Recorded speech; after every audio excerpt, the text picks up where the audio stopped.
Welcome back to Dunedin. TD Ballpark. Tanner Roark will make the start this afternoon, and the third member of our broadcast team today is Ben Wagner, and he's going to give you a little bit more on the starting pitcher. Yeah, thanks a lot, Buck. Earlier in spring training, when we saw Tanner Roark take the mound, we thought he looked retooled, and he told us he is, and that's by design. Exclusively pitching from the stretch. Why? What he refers to as unhinging from the rubber, making sure he's driving off the back leg, following through, and keeping his body more in line. The result, while it's been focused on the lower half and increasing perhaps even more velocity, his arm has gotten quicker to the plate. And Tabby, he's had better feel of his pitches, deeper tunneling action, which has made a big difference. Albeit spring training, he feels confident as he continues to move towards making the rotation for opening day. Yeah, get that arm moving and sync it together with that lower half so you're working together. And it seems to be working. Fourth start of the spring for Tanner, and he's pitched well. Just 5 hits allowed in 8 1/3 innings pitched. Trying to improve the command. That was the problem last year. 23 walks in 47 2/3 innings, including 14 home runs last year. This spring, just 2 walks, no home runs allowed for Tanner. Yeah, he's been a lot more effective, and it seems as though this approach out of the stretch has been a good one. Brett Gardner steps in. There's the first pitch of the game. It's upstairs for a ball, and we are underway. The veteran Brett Gardner, see what he did last year. 5 home runs, 15 RBIs. The Yankees didn't sign him until late in February. He was a free agent, of course. He has been the heart and soul of this Yankee ball club, and they brought back the starter. He's certainly a guy that's an igniter in this lineup. And he's taken over that leadership role in the Yankee clubhouse. The veteran's been around a long time. They bought out his contract. They waited around pretty much all off season and then brought him back on that 1-year contract. But he's become the leader of this team with all this young talent that the Yankees have. Ball on his strike on Brett Gardner, leadoff man here for the Yanks. That cutter outside for a ball. Gardner for the spring hitting .278. He's got a homer and driven in 6 so far. He's always been a guy with a great eye at the plate, sees a lot of pitches, a great #1 man at the top of the lineup for Aaron Boone. Fouled out of play. 2-2. The Blue Jays play the shift on Brett Gardner, and now with 2 strikes, the third baseman Joe Panik will move over to the second base position. Bo Bichette will shift back to short. Simeon is in shallow right. It's really interesting, especially against a hitter like a Brett Gardner who sprays the ball from foul line to foul line. When you see a shift like this with 2 strikes, to me that tells me they're going to try and jam him inside with 2 strikes.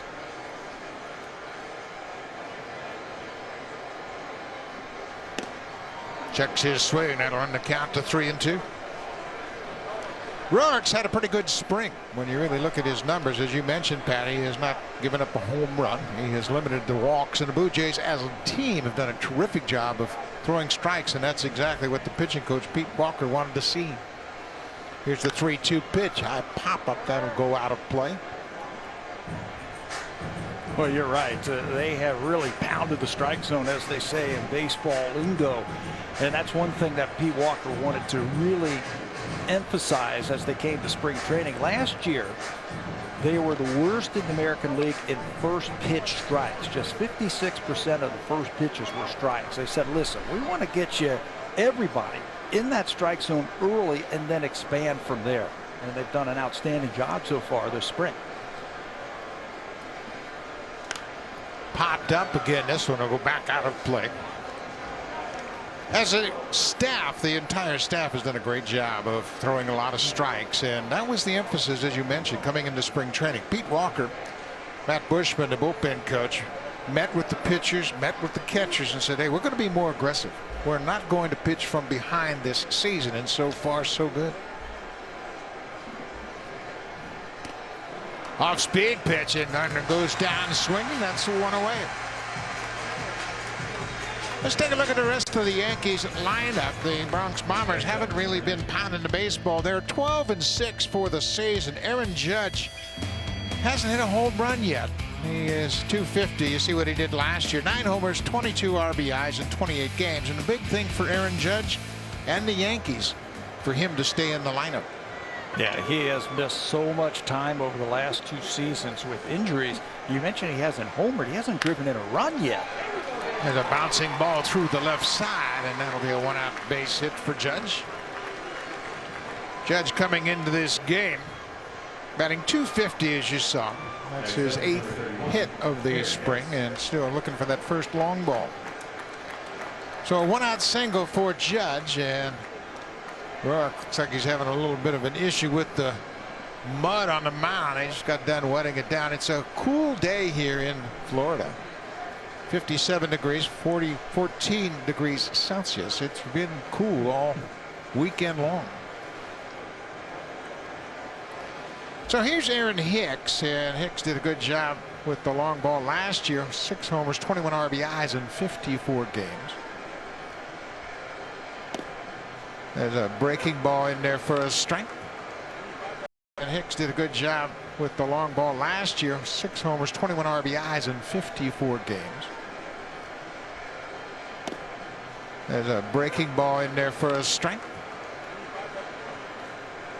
Aaron Hicks hitting 3rd in the lineup, and you say, well, with all the bombers that New York has, why does Aaron Boone have Aaron Hicks hitting 3rd? Well, he wants to split up the right-handers. It's a very right-handed, top-heavy lineup. When you talk about LeMahieu and Judge hitting 1 and 2 on this lineup, he wanted to get a guy who hits left-handed, and Aaron Hicks is a switch hitter.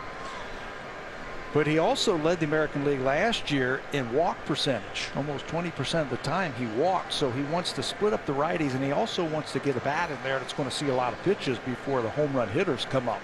1-1 pitch, off-speed pitch. That changeup has been a good pitch for Roark so far. So it's 1-2. Well, you mentioned it, and I think that's been an emphasis for the Blue Jays this spring, is incorporate that changeup. All it does, you throw it with the same arm action as your fastball, and it just takes a little something off.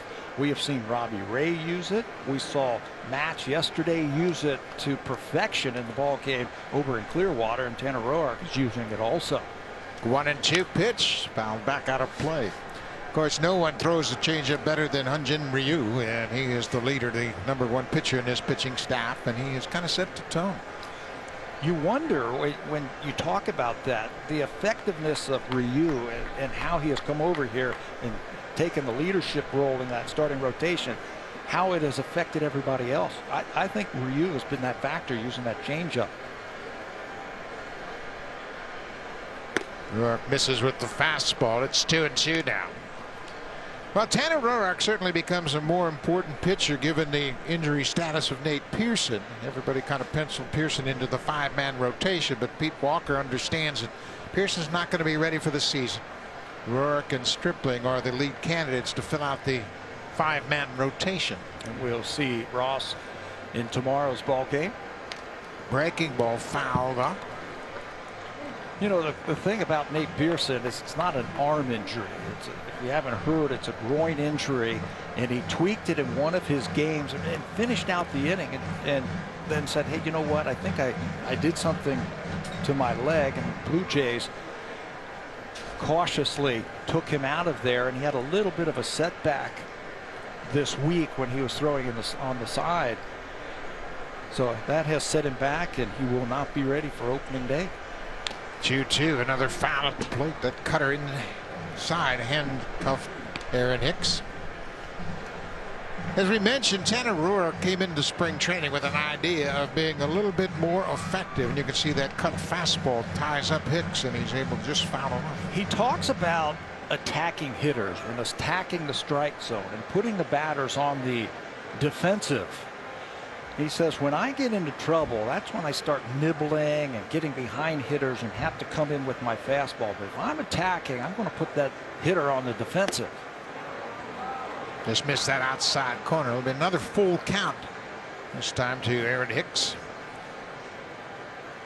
Hicks, the center fielder, switch hitter, batting left-handed. Luke Voigt is on deck. Judge is at first with a 1-out ground ball single.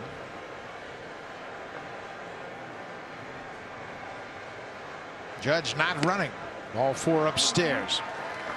So that'll push Judge down to second. Hicks will take first, and that'll bring Luke Voigt to the plate. Take a look at the defense for the Blue Jays. Gavin Biggio's in left, Springer in center, Hernandez in right. It's Bichette and Simeon up the middle. Joe Panic gets the start at third. Guerrero's over at first, and Danny Jansen's behind the plate. And we've had a chance now to see Gavin Biggio at third base. Today we get to see him in his first start in the outfield in spring training. They said he's going to be their everyday third baseman, but today they want to be able to move him around in the different positions. We get to see him in the outfield today. He has had one heck of a camp so far defensively for the Blue Jays. So here is Luke Voigt, the major league leader in home runs a year ago. Voigt's been a heck of an addition to this Yankee ball club, and he came over to New York in a trade from St. Louis, and it was just kind of an afterthought, but boy, has he become a prominent part of this Yankee ball club.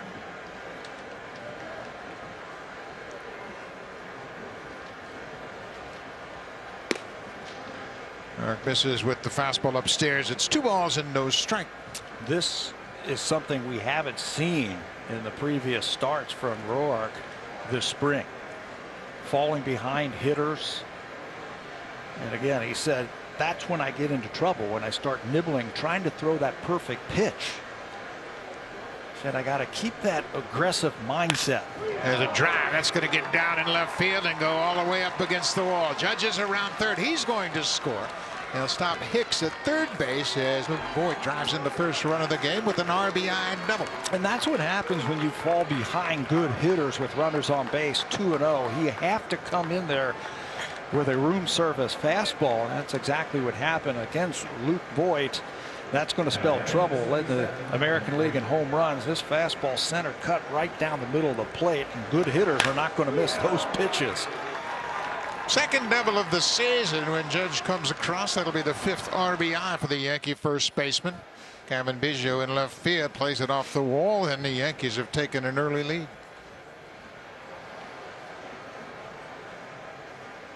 Clint Frazier, who is playing in right field this afternoon. Frazier will more than likely split time in left field in the regular season with Brett Gardner. Second and third, 1 out. He's had a heck of a spring too. He's swinging early in the count. He's got some runners in scoring position. Looks like a different hitter this year than the one we've seen over the last few years. A little bit more patient. Hicks with the walks at third. Voigt's at second. Yankees lead it 1-0. There's a drive into center field. Springer is back. It's going to be over his head and off the wall. Hicks is in to score. Here comes Voigt right behind him, and Clint Frazier has driven in a pair back-to-back doubles, and the Yankees have taken a 3-0 lead here early in this ballgame. An elevated pitch, and when you've got a hot hitter at the plate and a guy who's swinging the bat like Frazier, good things are going to happen. As a hitter, you've got runners in scoring position. You're trying to get the ball to the outfield. Cutter that looks like it's about belt high over the middle of the plate, and how his eyes get big when he sees that one. No chance for Springer to run that one down. And just like that, the Yankees have jumped ahead 3-0. Well, you made a great point about Tanner Roark. He has pitched from behind here in this first inning, and all throughout the spring in his previous 3 starts, he was always throwing pitches ahead, pounding the strike zone. That's not been the case early on. 3-0 New York. Here's a new Yankee, Derek Dietrich, in his first season with the Yanks. He's playing second base this afternoon. Dietrich spent last year with the Texas Rangers. Showed a little pop. He had 5 home runs in 25 games, but hit under 200 for the season.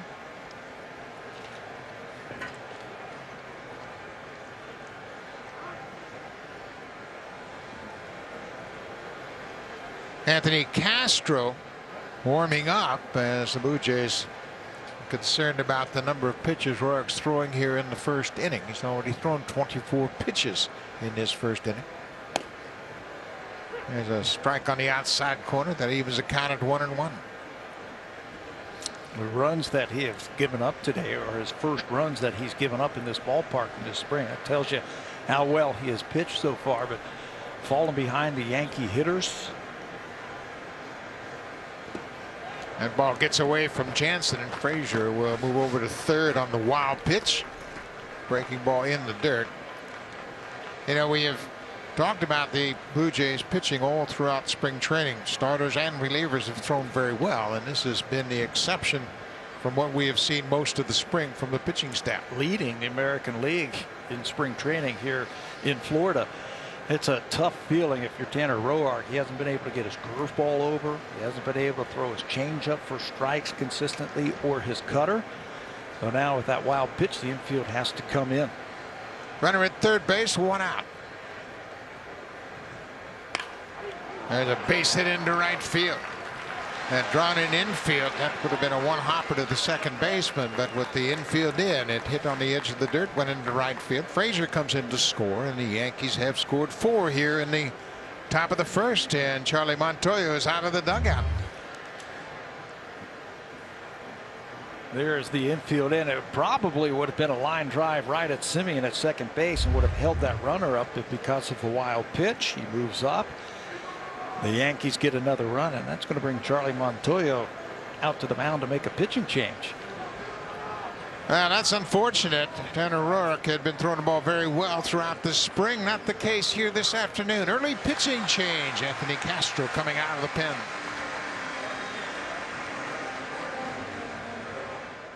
Tanner Roark, he's been having a good spring, but was able to record just 1 out here this afternoon. Anthony Castro into the ball game. Castro making his 7th appearance of the spring. He's pitched a total of 5 2/3. Got a little bit of time last year with the Yankees. Blue Jays picked him up. He is from Cuba, and he's had a pretty good spring. Got a good fastball on the slider. Made his debut in the big leagues with Detroit last season.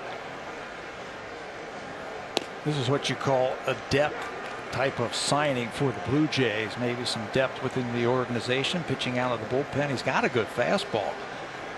And running up there about 97 miles an hour. Tough situation here. Just 1 out, runner on first base trying to shut down the Yankees here in the first inning.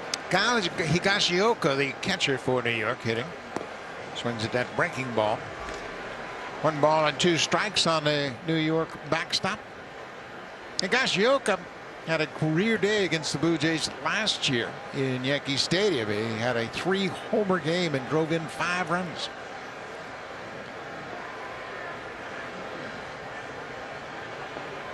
One and 2, 1 out. Breaking ball blocked by Jansen.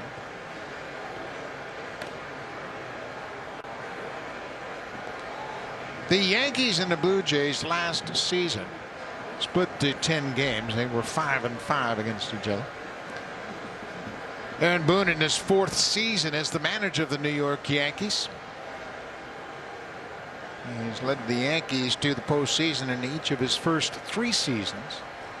Another breaking ball. Higashioka swings and misses. That's the 2nd out of the inning.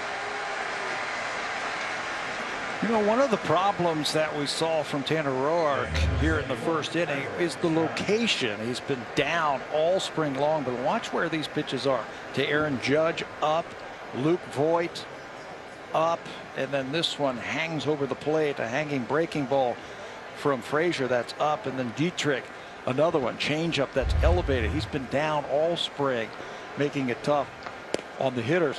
You know, when you elevate a ball like that, the hitter doesn't have to reach for it. I mean, it's right in his swing path. And unfortunately today, Tanner Roark, the Yankees hit him. I must correct myself with Castro. I mentioned he's from Cuba. He's actually from Venezuela, born in Caracas.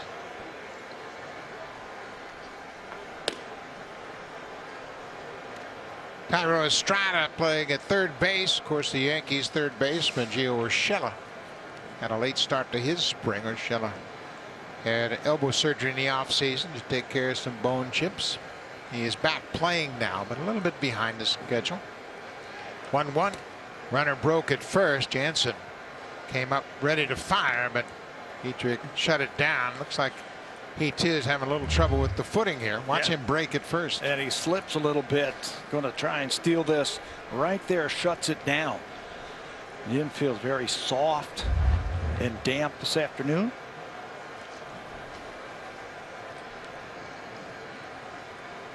Castro ahead of Estrada, a ball and 2 strikes, 2 down. Yankees have scored 4 here in the top of the first. A couple of doubles, 2 singles, and a walk contributing to that 4-run half inning. Here's the 1-2. Ground ball sharply hit right to Bichette. He goes to second for the force out, and then take care of the Yankees in the top of the first. When we come back, Garrett Cole will take the hill.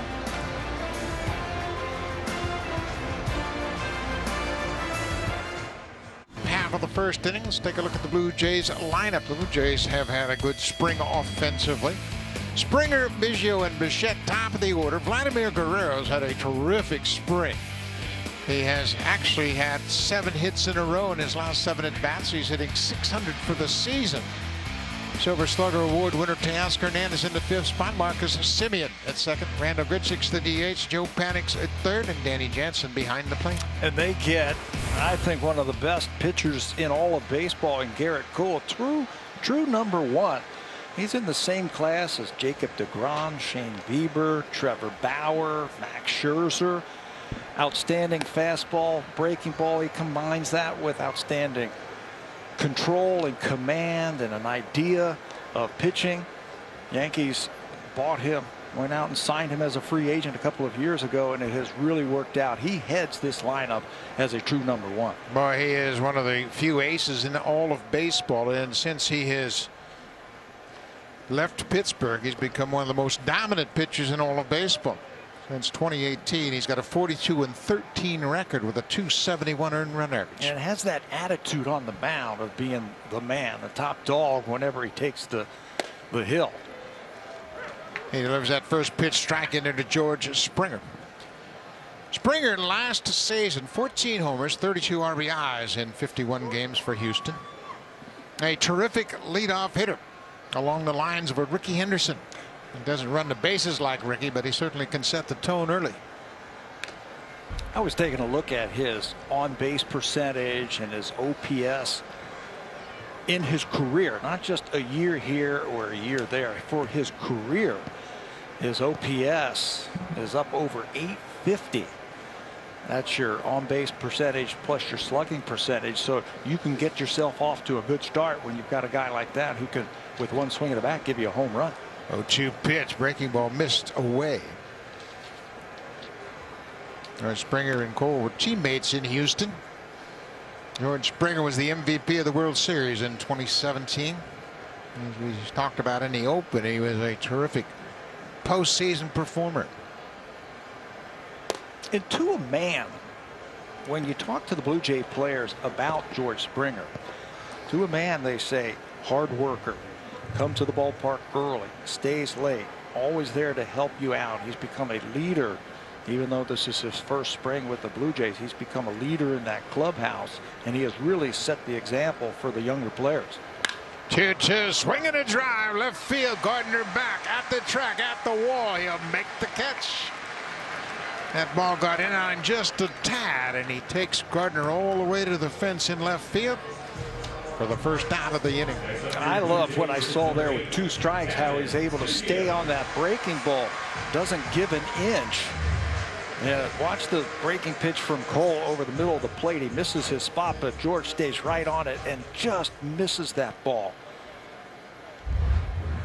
Garrett Cole wasn't so sure he had missed it. He thought it might have been out of here. So 1 down. Here's Cavan Biggio. He's in left field, and that's something Biggio has made an adjustment to this season.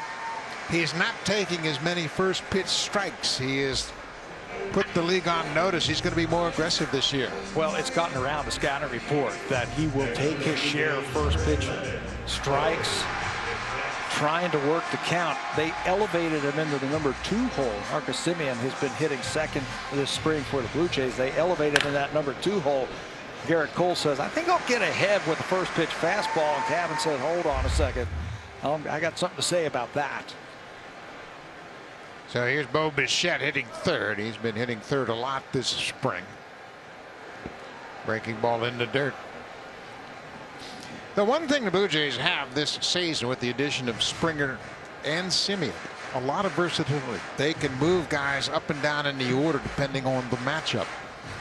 But he likes Bichette in the third spot, and we have seen Teoscar Hernandez hit cleanup a lot this spring. Charlie has talked about the versatility that he has with his lineup, that he can hit Springer, Semien 1-2, or you can put Biggio up there. Bichette possibly an option, but I like Bo right here at number 3. Generally speaking, you put your best hitter, contact, production, average, all of that as your number 3 hitter. Guarantee that he hits in the first inning. We watched Bo yesterday over in Clearwater have some really good at bats. Swing and a miss at that fastball. He had a double to right center and had a double to left center, and hit both balls sharply on the line. Both of those were with 2 strikes. And now he finds himself in the hole again with 2 strikes. He'll cut his swing down just a little bit. You won't see that swing that we just saw on the 1-1 pitch. Of course, Cavan, a terrific base stealer, doesn't run a lot, but boy, he picks his spots very effectively. A day like today, they might shut down the running game a little bit with a wet turf. That's when pulled muscles happen, when you start to run too much. Not going here, and there's a late swing to stay alive as he fouls off that fastball. See how he was waiting on that pitch, let it travel just a little bit deeper to make sure I see what type of pitch it is. You start to cut off the left side. Look how late he is. That's just to track the ball just a little bit longer. You saw too that he eliminates that leg kick, keeps that front foot on the ground with 2 strikes. Has a good look at that one and takes it outside. 2-2 now to Bo Bichette, the shortstop.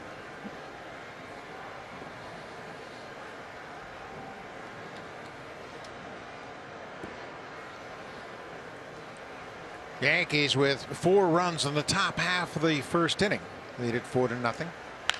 There's another late swing. He stays alive and fights it off. He fouled a ball off yesterday in Clearwater with 2 strikes. And again, I'm talking about, eliminating left field and just trying to shoot the ball back through the middle or go the other way to right field. You can wait just a little bit longer. Yesterday, they tried to jam him with 2 strikes with a fastball, and he was still able to get the barrel to the bat because he stayed inside the ball. It looks like he's got the same approach today against Garrett Cole. Well, checks it again on Biggio over at first.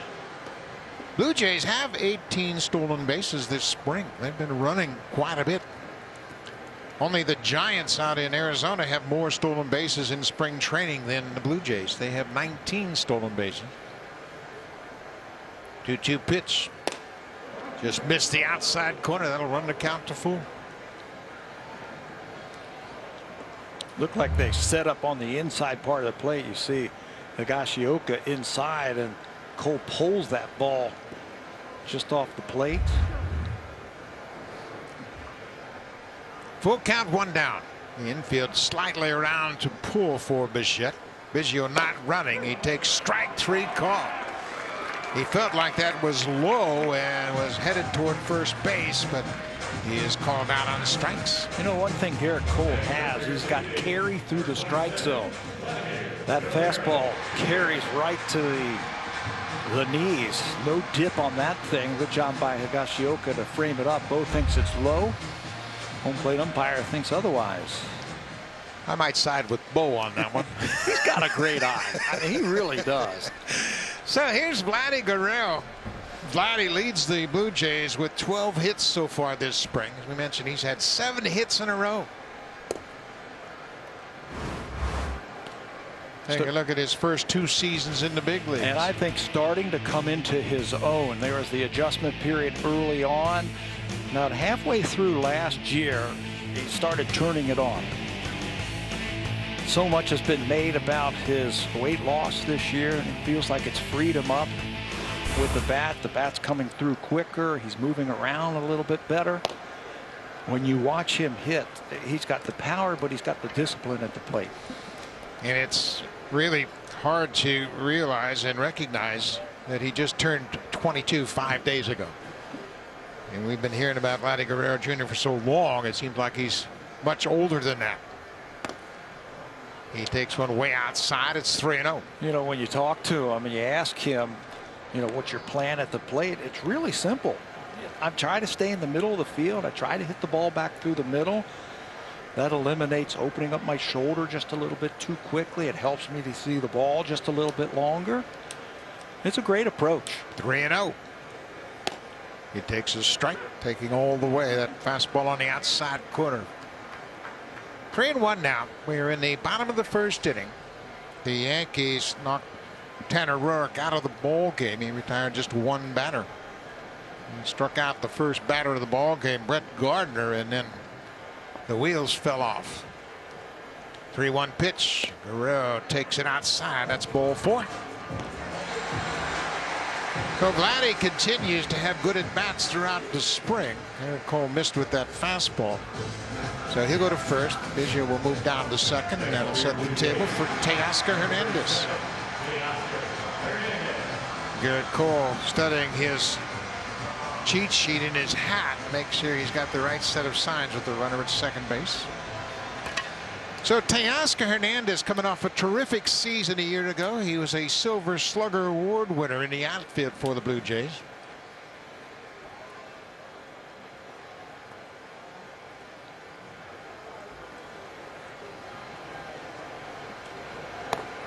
He takes a first pitch breaking ball for a strike.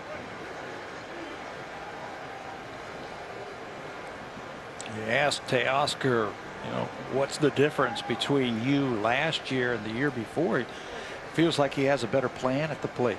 He just looks so much more confident.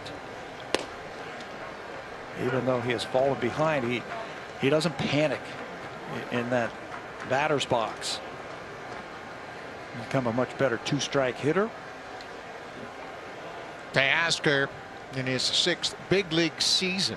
He spent parts of 2 seasons with Houston, came to the Blue Jays mid-season in 2017. He takes strike 3 pitches, and he is down on the strikes. Garrett Cole will strand the pair. After 1, New York leads it 4-0.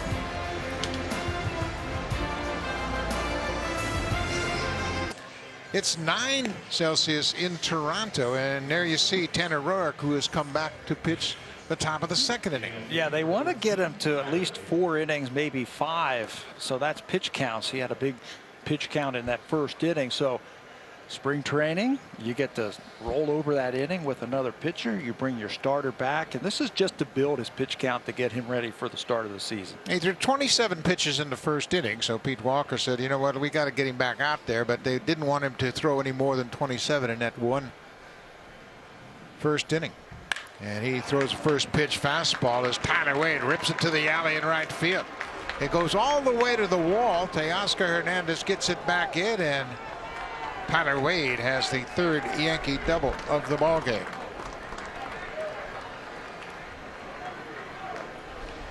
We mentioned it had rained a little bit here, and even Garrett Cole, after his inning of work, talks to the umpire, E.J. Rayburn, behind home plate, and says, hey man, you got to do something to that mound. And maybe that had a little bit of a impact in Tanner Roark's top half of the first inning. I think it did. He just doesn't look very comfortable with that landing foot. You can see they're putting that diamond dirt or diamond dust on the mound just to dry it up just a little bit. Garrett Cole wasn't real happy with it. Roark wasn't very happy with it. So back to the top of the order. Brett Gardner struck out his first time up, and he goes after the first pitch. A fly ball lifted into center. Springer is there. Wade goes back to tag, but he'll stay put at second. 1 down. This is all about getting your starters ready for the season. Last time out, Roark threw 3 1/3 innings. He's building. He started with 2, then 3. They wanted to get him to 4. They were hoping to get him to 5 today, but now it's just pitch counts. Can we get into that 65 to 70 pitches range as the Blue Jays wind up spring training? Here's Aaron Judge, who singled through the left side of the infield his first time up. There's a breaking ball in there for strike 1. Aaron Judge took a little departure from his normal off-season workout program this year. Didn't focus so much on bulk and lifting weights as he wanted to be more flexible in an effort to stay on the field a little bit more.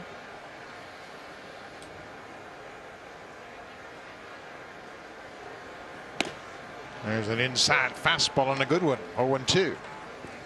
You know, we talked about it earlier with Aaron Judge. You just want to keep him on the field. He is always a threat when he's on the field, but he's been plagued by injuries the last couple of seasons. One of them was this year, wasn't it? He came to spring training and they found a cracked rib and he had to shut it down for a little bit, so he's a little bit behind schedule himself.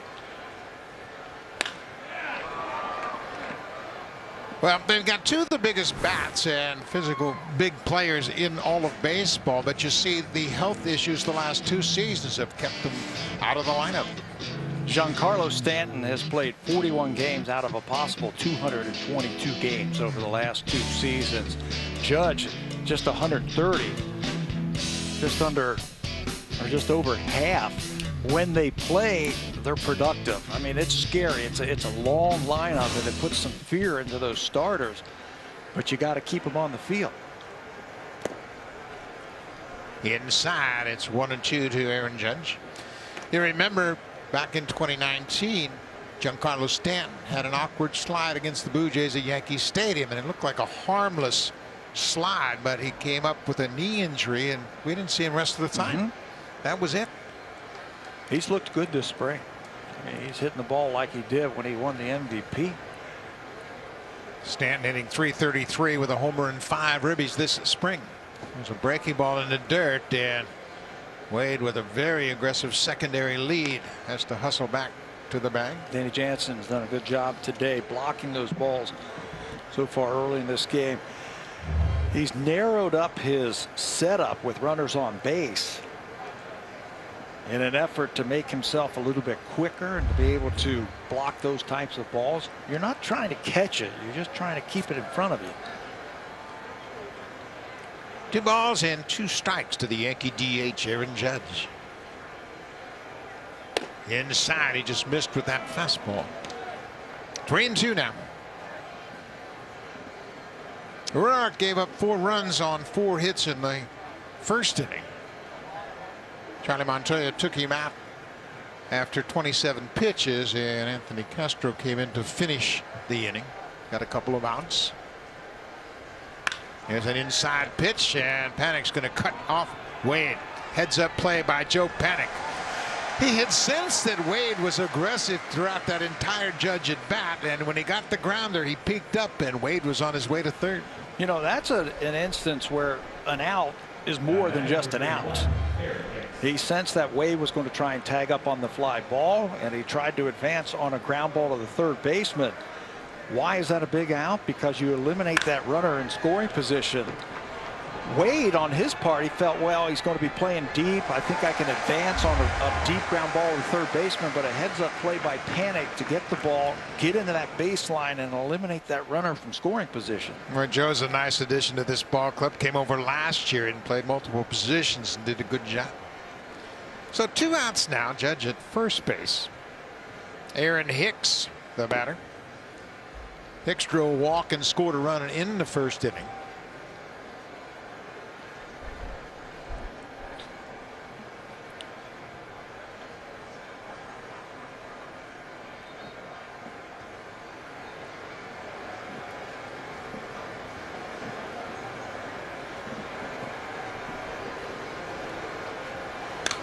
Fouled back. Ball on a strike to the Yankees center fielder. You know, Ben Wagner was telling us before the ball game about what Tanner Roark has been trying to accomplish this spring, using his lower half just a little bit more, and I think he called it hinging off of his back leg. That's why he is in the stretch. What that does is it keeps your whole pitching motion together, and you start to use your legs just a little bit more. I thought that last pitch, the one that Hicks fouled off, he really used his legs well. He really drove towards home plate, and it seemed like that fastball had a little bit more giddy up on it. Well, to his credit, Tanner Roark recognized he had to make some changes, and he went through a couple different off-season programs, and he was destined to improve his location. He's also asked the catchers to really present the target a little more prominently, where Danny Jansen will set up and really present that target to give him something really to focus on.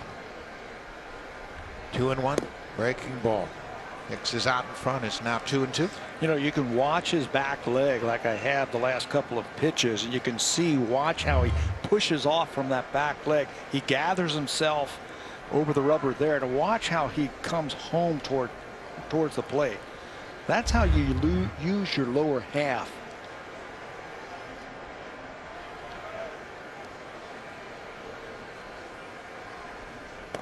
Another off-speed pitch. The curveball gets Hicks, and Tanner Roark a much better second inning than the first. He leaves a base runner at first base. Marcus Semien will lead things off when we come back. The Oakland A's started his career with the Chicago White Sox, went to Oakland in a trade. He has played shortstop primarily in his big league career. Actually made his debut at third base with Chicago before going to Oakland, where he became their everyday shortstop. But when he signed with the Blue Jays, they made it clear that he was going to be asked to move to second. He had no issues with that at all. And it's a position he is familiar with. As a young player, when he came up with the White Sox, he played some second base for him. So it's not foreign to him. He's been there. Blue Jays have done a good thing. They have teamed he and Bo Bichette together all spring. They hit in the same groups. They field together in the same groups. They're trying to get that chemistry together where a shortstop and a second baseman have to be in sync with one another. Garrett Cole quickly ahead 0-2 and misses with that breaking ball. It's 1-2. You know, a goal a couple of years ago, the front office by the Blue Jays was to improve the ball club first and foremost. But by doing that, they wanted to improve the character and the clubhouse atmosphere of this team. And they've done it in spades, believe me. This is a terrific group of players they've put together. Yeah, he went around. He went too far. He is called for the swing by Marty Foster down at first base, and 1 out.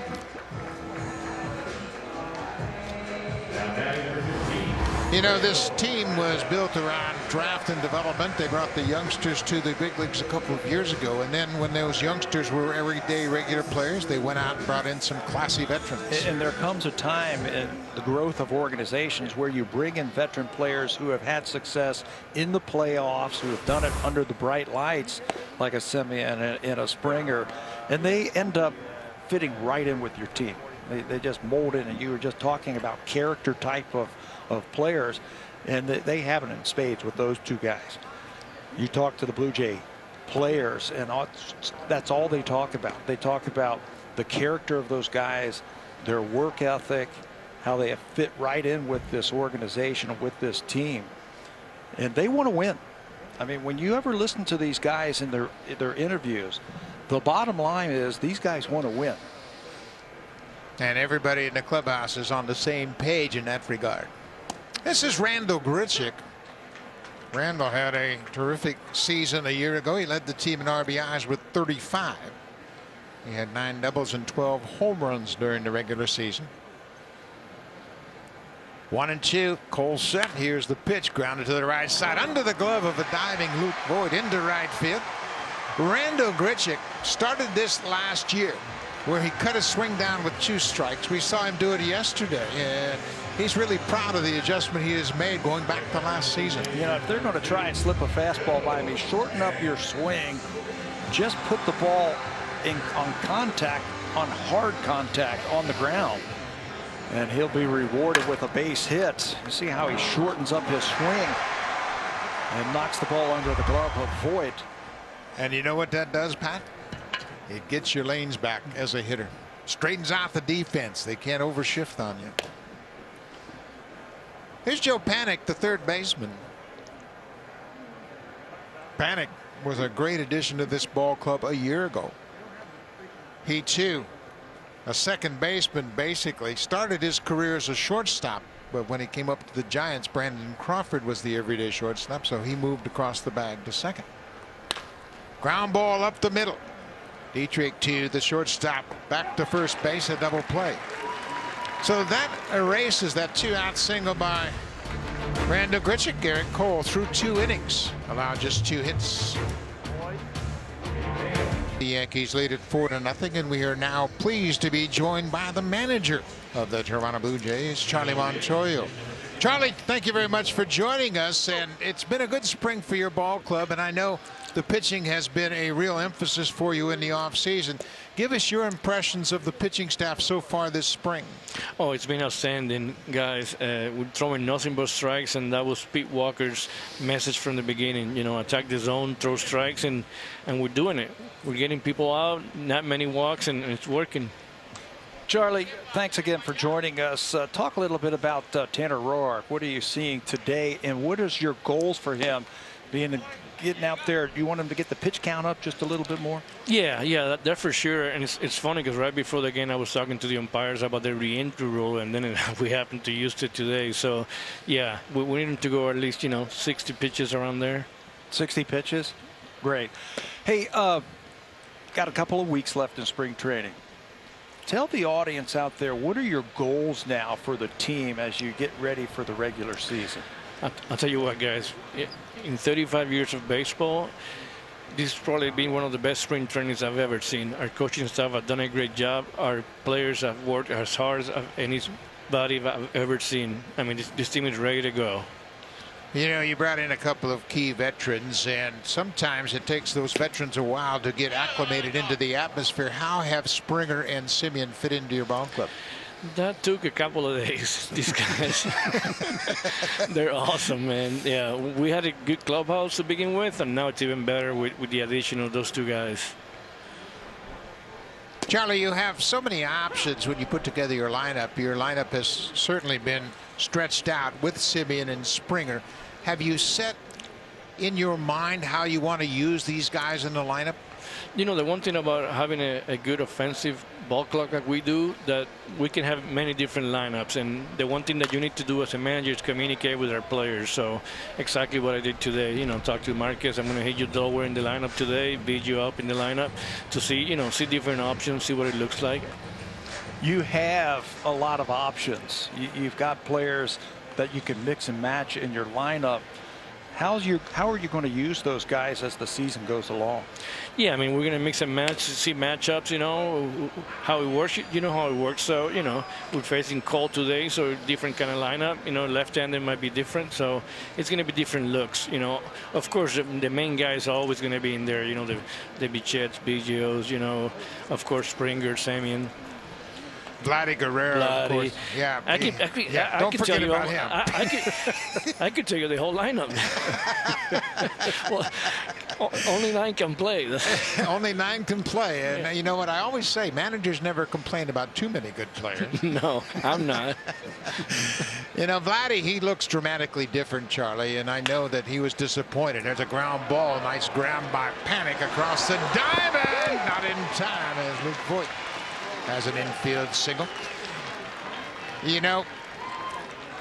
The one thing about Vladdy, obviously, I think, and you've talked to him, he's been a little bit embarrassed about his season a year ago, but talk about the Vladdy you have seen coming into this camp this season. Buck, he was on a mission. He was on a mission this offseason to get in shape and be ready to play, and he's showing it right now. He looks great. He's moving around great, and, of course, just swinging the bat like everybody expected. You were an infielder, Charlie. Tell us what Vladdy's doing as an infielder on both sides of the diamond that he has improved in, that he's been doing this spring. Who's done a great job this spring training? Luis Rivera, working with his kids. I mean, they're working hard, and they love what Louis teaches, and they're all getting better, and that makes my day. I mean, Blood is playing really good right now. So is everybody. Louis told me the other day this was the best spring he's had as a coach in his entire coaching career. So now that's 2. Yeah. But it's been an outstanding year. You've done a lot to accomplish things. Let's switch gears a little bit and talk about 2 of your pitchers, Robbie Ray and Steven Matz. Of course, pitching is the essence of this game. Everybody knows that. But tell us about Matz and Robbie Ray and what you've seen from them this spring. I'll tell you what, I was one of the happiest guys when we signed Ray back. And he wanted to work with Pete, and he knew he was going to get better with Pete, and he's been lights out during spring training. And of course, Matz has been a pleasant surprise. We know he has a good arm, so if he throws strikes, he's going to be good, and that's what he's doing, throwing strikes with all his pitches. And Charlie, watching those guys, they're using their changeups a little bit more this year. Have you emphasized that with your pitching staff? Pete has, and throwing strikes. That's the main thing. But if you throw strikes, you can use all your pitches and keep hitters off balance. Now there's strike 3 to Clint Frazier. He's caught looking. It's a strikeout for Tanner Roark. 1 down. A guy that hasn't gotten an awful lot of attention, but I've seen him a lot. You've seen him a lot this spring. TJ Zoit. He's kind of opened up some eyes again as he's got that sinking fastball back. Well, he's got the managers and the pitching coaches' eyes open, so that's very important. He's been outstanding. He's throwing harder. His fastball's got a lot of action, and he's picked it up when he left last year. Last year he ended up in a good note, pitched really good. Even against the Yankees, he had two really good outings, and now this spring has been outstanding. So as you head to the last 10 days or so of spring training, who's in the mix for those last roster spots, that last starter spot? Gives the fans some of the names that you guys are considering. Yeah, I mean, everybody's competing, because you guys know we can never have enough pitching. You can never have enough. So, whoever doesn't make the club, they'll be ready in AAA waiting for, in case we need them, because you can never have enough. Of course, we're going to play 162 games this year, so, so we're going to need them all. Well, Charlie, thank you so much for your time. And before we let you go, we have to mention congratulations on your contract extension. You'll be here again next year, and that's a good thing for the ball club. Thank you so much. Always great talking to you guys. Thanks, Charlie. All right. That's the manager, Charlie Montoyo, and he had his option picked up last week, so he will be the manager through next year at least. So it's 1-2 to the second baseman, Derek Dietrich. Luke Voigt with an infield single. He's 2 for 2. He's over at first base. Roark looking for a ground ball here. Breaking ball, another block by Danny Jansen. He's been pretty busy. He's the perfect manager for this group, isn't he? Yeah. With his background in player development and where he came from with the Tampa Bay Rays and what they're trying to accomplish here, the players rave about him because he treats them all with respect. You know what he does too? He puts out the lineup the night before. Everybody knows when they're going to play, where they're going to play. If he has Panic penciled in to play third, he'll let him know the night before so he can think about it a bit. Cavan Biggio is playing left field for the first time, and everybody's wondering about, well, is Charlie going to move everybody around all the time? No, Biggio is going to play third. But if there's a late inning switch, if they make a change defensively, if they need a pinch runner, now Biggio can move out to the outfield. You can put Panic at third. You can bring Gurriel off the bench. Maybe you improve the defense. Maybe a Jonathan Davis comes off the bench to play a little bit. One of the things you do in spring training is you start covering the bases, all the bases in scenarios that might come up. We've seen Lourdes Gurriel play some over at first base. We've seen Vladimir Guerrero play some third. You mentioned the Panic at third and Biggio in the outfield. And what Charlie and the staff are doing, they're thinking of all the scenarios. If this guy gets hurt, or if we need a pinch run for this guy in the game, do I have enough pieces to move around the diamond to get me through that game before we have to make a roster move? And the only way you can do that, I think, is you have to have great athletes, but you have to have the communications. And you have to have the communication skills, and that's what Charlie has. He says, I'm always talking to the players. I'm always letting them know what I'm thinking, what I want to do with certain situations. So the players, and that's the last thing as a player, you know this, you don't want to be the last guy to know. You don't want to be surprised if something comes up and they say, hey, Buck, go in and play second base. Roark gets another strikeout, a swing and a miss by Derek Dietrich. A couple of strikeouts in the inning after an infield base hit by Luke Voigt to start the inning. That's 5 strikeouts now for Roark.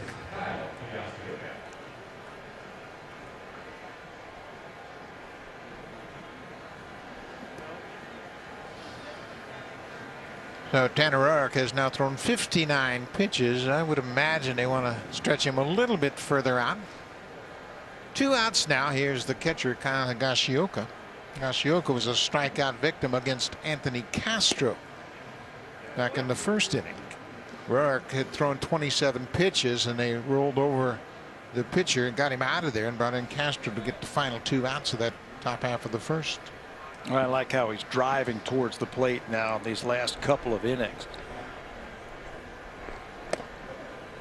Mr. That pitch inside. It's 1-1. You know, spring training, and you rave about pitchers and what they're doing, and I'm not so wrapped up in the raw numbers as much as I am watching the quality of the pitches. Does he have good movement? Are the hitters fooled by pitches? Can he locate breaking balls when he's behind in the count? Those types of things are important in spring training.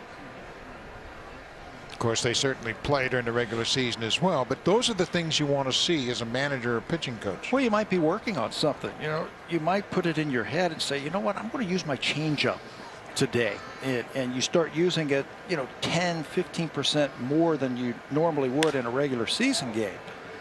There's a high pop up into left center. Biggio comes over and he can't make the play. Luke Voigt just jogging around the bases, has to stop at third. That ball drifted away from Biggio. It may have been an easier play for Springer, the center fielder, but Cabin called for it early and couldn't make the play. Yeah, that's Springer's ball in center field. The wind is actually blowing in from right field, so it blows it away from Biggio. Springer looks like he had a shot at it. He slows up and look at the ball travel. That's where George has got to take command, take that play away from Biggio as it falls just out of his reach.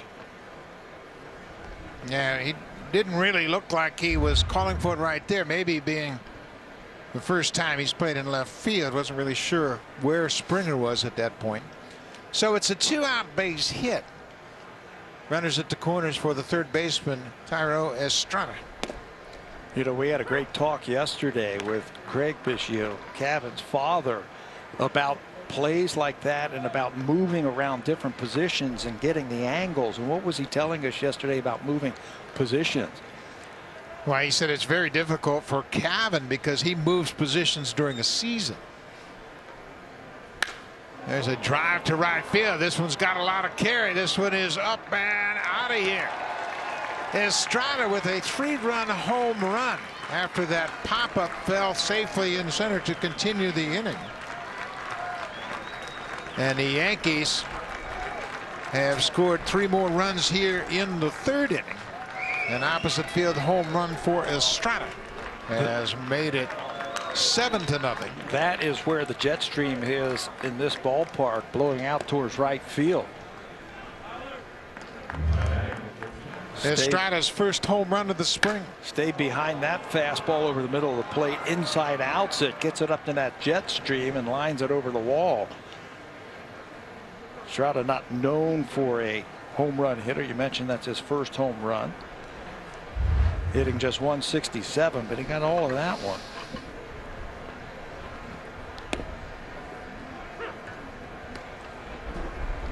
A.J. Cole starting to loosen up for the Blue Jays down in their bullpen. 2 outs. Shortstop Tyler Wade takes one outside. It's a ball and a strike on the lefty hitter. Wade hit a double into center field, leading off the second, but he was stranded. There's a pop-up that'll slice out of play down the left side.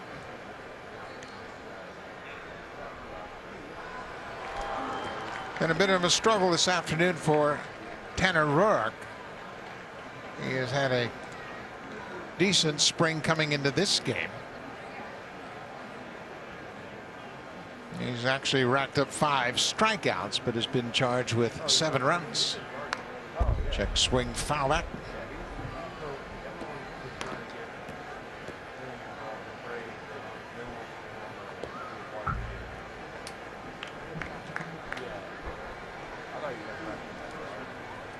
For the Yankees, the Estrada home run, the 24th home run they have hit. This is their 20th spring training game. In the first one that Tanner Roark has given up this spring.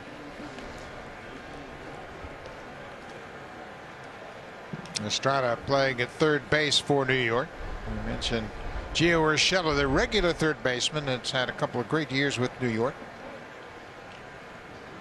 Bit of a late start because of an off-season surgery on his elbow. 2-2 pitch from Rourke, cut on and missed. Another strikeout. That's 6 strikeouts for Tanner Rourke, but he's given up 7 runs on 8 hits.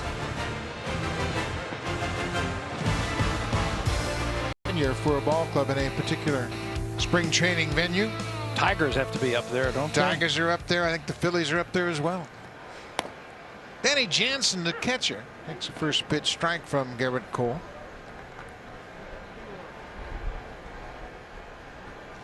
Jano had a great spring a year ago. So far this spring, just 174.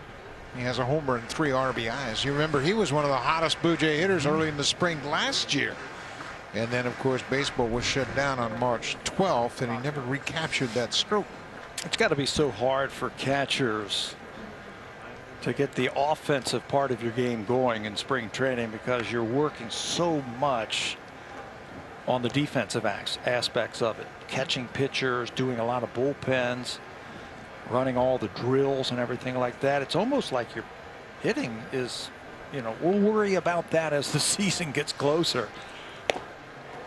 Swing and a miss, Garrett Cole. He has been zeroed in all afternoon. He's allowed just 2 hits. Comes up with another strikeout. That's 4 strikeouts for Cole. I mentioned Tanner Rourke had 6. I actually misspoke as Anthony Castro struck out Higashioka for the 2nd out of the 1st inning. So Rourke has 5 strikeouts to this point. Back to the top of the order. There's George Springer. He hit a fly ball to the warning track in left field his first time up.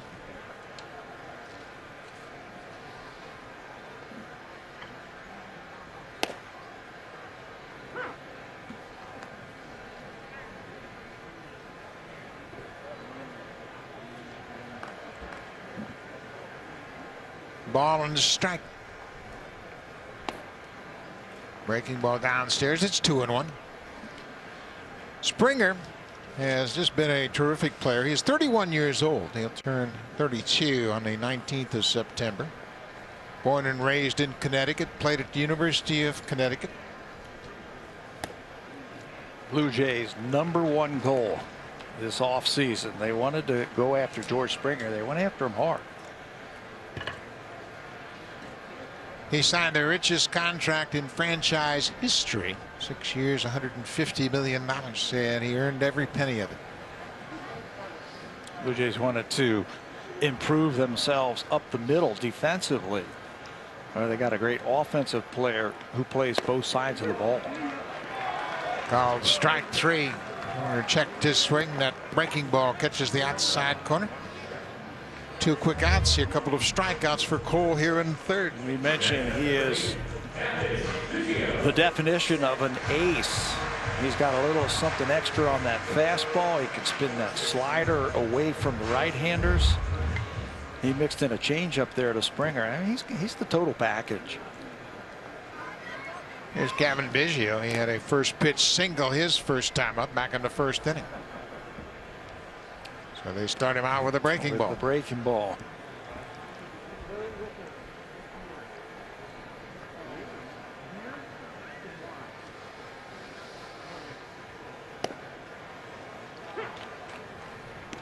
Check swing on the changeup. It's 1-1. That caught the outside corner. Biggio with the single, his 7th hit of the spring.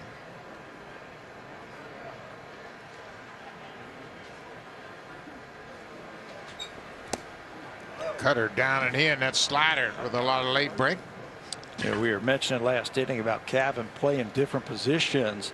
His dad was talking about he would move positions and stay in that position for the whole year, and he'd get acclimated to that position: catcher, shortstop, center field. Cavan has to do it in game or game to game, which makes it difficult. And he goes from different sides of the diamond, which makes it a little bit tougher also. If you spend the whole time in your career on the right side, you know, the game looks the same.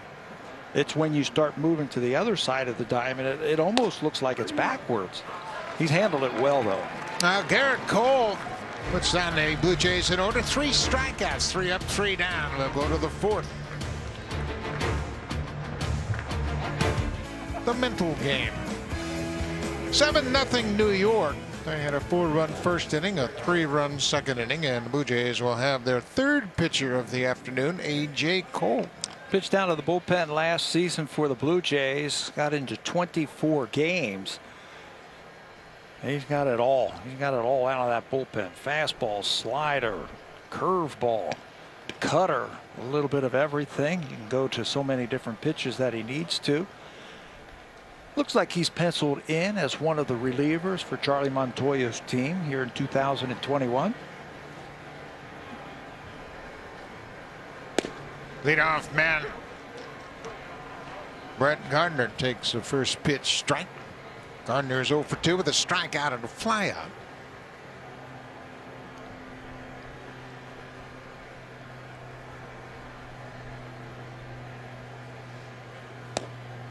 There's another strike in there. It's quickly 0-2. Cole did a nice job for the Blue Jays a year ago. He came to camp as a non-roster invite, same status he's in this spring, and made the ball club after a good spring for Toronto in the regular season. Made 24 appearances. He was 3-0 with a very good 309 earned run average. Started as a what's called a bridge reliever last year. The bridge who can get you from the starter to the back end of the bullpen in a ball game. But then as the injuries started happening for the Blue Jays last year, Giles went down, Romano went down, started pitching in more high leverage situation, and he came through for him in a big way. Little check swing looper. That's a fair ball down the left field line. Biggio over to play it off the wall and gets it back in quickly. So Brett Gardner with a flare base hit. He dumps it just down the left field line. A leadoff single here in the fourth. You know what you're telling yourself right there? Hey, save those for the regular season. I need those for the regular season. I don't want to use them all up down here in Florida. Looked like a cutter that he checks his swing and just dumps it down the left field line. A backdoor cutter and a check swing, little flare dropped inside the foul line down the third base line. So a leadoff single. Gardner's at first for Aaron Judge. Judge is 1 for 2, single and a fielder's choice. Cut on and missed an outside fastball for the strike.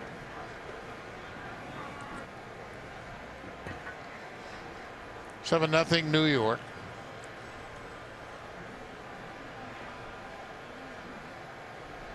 Cole pitched so well down the stretch as Pat mentioned. He had the ability to come in and throw strikes with all of his pitches. If you have a closer and you say, okay, this guy's going to be my closer, and he got the 9th inning, the high leverage innings become the 6th, 7th, and 8th inning. And a lot of teams over the last few years have talked about, you know, you could win a game, lose a game in those high leverage situations, not necessarily have the closer at the end of the ball game. And those are becoming very important innings for Pete Walker and the Toronto Blue Jays, and they're loading up with guys with big arms in those big situations. When you think about the additions to this bullpen, Tyler Chatwood we saw pitch yesterday over in Clearwater, threw the ball very well. Kirby Yates, who is basically penciled in that closer's role. Jordan Romano we will see tomorrow, along with Ryan Baracki. David Phelps, one of those 6 free agents they signed in the offseason, has thrown the ball very well all spring. That part of the team, they've focused on that. There's Anthony Kay starting to loosen up for the Blue Jays. It wasn't that long ago, 4 or 5 years, the Blue Jays didn't have those big power arms in their bullpen, if you remember that. And they've made a conscious effort of acquiring guys who can give you some strikeouts coming out of that pen. Tyler Chatwood has thrown the ball well all spring. Slider, good fastball. Kirby Yates with a wipeout split finger pitch, and his fastball is very good as well. Jordan Romano has been throwing 98, 99 all spring long, and Ryan Baracki's touched 97 at times this spring as well. 3-1 to Judge. Fouled straight back. 3-2. You know, ideally, when you come out of that bullpen, you want to have different looks. You want some balance from the right side and the left side. I think Barucki's going to give him that from the left side this year. He's looked outstanding so far in this spring. But you want to have different looks. You want to have splitter type of pitchers like they do in Yates. You want sinker ball pitchers. You want high velocity type of pitchers like they have. You want guys who can give you multiple innings, and they have that. There goes Gardner. Check swing. Throw to second base in time. The appeal down to first on the check swing. It's a strikeout of Judge and a throw out of Brett Gardner. And they're both out. So it'll be a double play. There was a delayed call by the home plate umpire. Jansen didn't hesitate. He threw a strike to second. Danny's made 2 good throws in the last 2 games. He caught a base runner yesterday. Put it right on the bag in Clearwater. This time, plenty of time to get Gardner. As Simeon puts on the strike. You don't have time to wait around for the umpire. You just catch it and go. It's a check swing strikeout. Throw him out. As Simeon applies the tag. A slow developing double play for sure, but a good one. Gardner is caught stealing, and Judge is called for the check swing. And now they're 2 out for Aaron Hicks.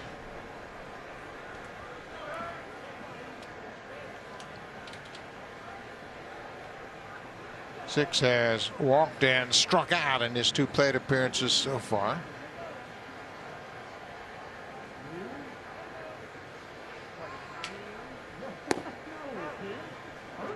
Ball on the strike as that fastball missed low.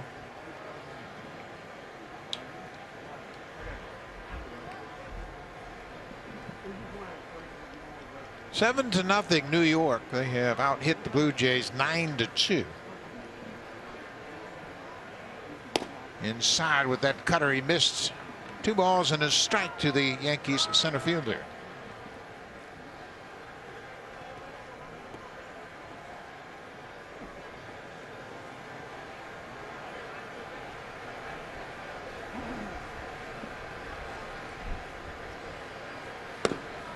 Two and two now as that fastball was up and away. Actually 3-1, excuse me. 2 outs. Yankees are batting in the top half of the 4th inning. There's that patience that Aaron Boone likes to see from his number 3 hitter, Aaron Hicks. Doesn't hit a lot of ground balls either. That's another reason why he has him hitting 3rd. So Hicks draws the walk. Second walk he's taken this afternoon. And that'll bring Luke Voigt to the plate. Voigt is 2 for 2. He had a 2-run double in the first, an infield single in the 3rd.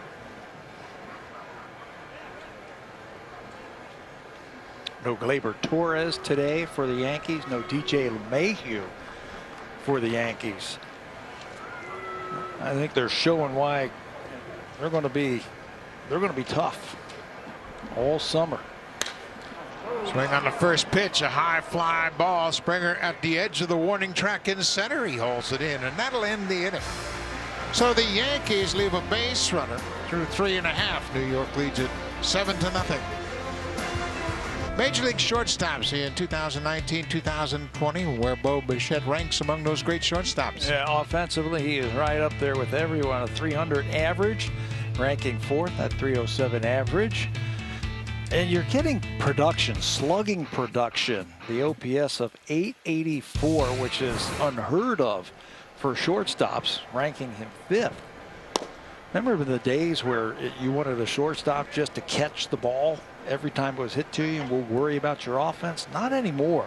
It has become an offensive position, and there's some great ones all around Major League Baseball. Of course, 2 of the best. Tatis Jr. as San Diego wrapped him up for the long haul. And Francisco Lindor went from Cleveland to the Mets. Impact players at the shortstop position. You know, I thought that, you know, the Cal Ripken and the Nomar Garcia-Parra era when they had those great shortstop Troy Tulowitzki, we might be looking at the best time ever in Major League history for offensive shortstops. When you mentioned Tatis and Francisco Lindor, You've got Bo Bichette, Trevor Story in Colorado. Corey Seager Yeah. in Los Angeles. I mean, every team seems to have a top-notch shortstop. 2 balls and 2 strikes. Garrett Cole has struck out the last 3 Blue Jay batters he's faced and make it 4 in a row. Wicked breaking ball down and away gets Bichette first out here in the bottom of the 4th inning. Well, his arsenal is so full as a hitter, you don't know what to look for. You look for the fastball, the changeup, the curve, that hard slider looks like a fastball out of his hand and then just disappears on Bo. So Vladdy Guerrero drew a walk-off Cole with 2 outs in the first.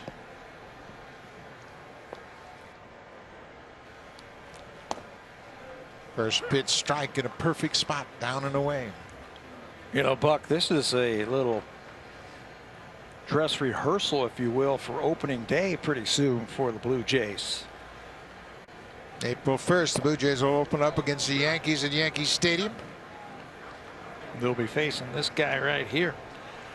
You think Aaron Boone will let him start opening day? I would. Well, he might not be the manager long if he doesn't. Right? He is an ace, and there aren't a lot of them around baseball, that's for sure. 0-2 pitch, and that's in the dirt. You know, we mentioned Aaron Boone, and I'm just so happy everything is okay with him. He had to leave spring training for about 2 or 3 days as Aaron had a pacemaker put inside him. He'd been having some problems with his heart rate. Yeah, I spoke to him after that procedure, and he said he feels 100%. He couldn't believe that he was out of gas, didn't have much energy. He'd had open heart surgery earlier in his life, and he recognized that there was something going on, but that pacemaker has really rejuvenated him. He's got his energy back. His enthusiasm is sky high. He feels great. Baseball through and through. Aaron used to be the bat boy for us when we were in Kansas City. My son and him would be the bat boy. Bob was a teammate of mine when we were playing with the Royals, and Aaron would come around as a teenager and bat boy for us. So I've known him a long time, and I'm glad the news is so good for him. 2-2 pitch again. Guerrero bounces it foul down the left field line. Well, when you think about it, Blue Jays have a bunch of second-generation baseball players. Vladdy Guerrero Jr., of course, the son of the Hall of Famer. Aaron Boone is a 3rd generation of baseball players. His grandfather played in the big leagues, and of course his dad was a Hall of Fame caliber catcher. Yes. For sure. Yes. Aaron was a pretty good player himself, Yes, too. he And was. his brother Brett. Matt, his other brother, played a little bit in the Tigers organization. Bouncing ball toward third. Thairo Estrada has it just in time to get Guerrero. So that snaps a streak of 4 straight strikeouts for Garrett Cole. Guerrero bounces to the third baseman. You know, on top of the great stuff that Garrett Cole has, it's the location where he's throwing it. That was an unhittable pitch to Guerrero, and you're almost forced to swing because it's so close with 2 strikes. Well, the fortunes for Garrett Cole turned around when he went to Houston. They encouraged him to throw more 4-seam fastballs, and he has mastered the 4-seam fastball. He can elevate and spot that fastball anywhere he wants to. He's hit 100 miles an hour here this afternoon. He threw a 100-mile-an-hour 4-seamer to Kevin Biggio earlier in the game. And look at the precision on that pitch down and away. I mean, he misses by inches. Unhittable. Early in his career, he was more of a 2-seam cutter type of pitcher. But his stuff plays better with 4-seam fastball up in the strike zone and that hard biting breaking ball.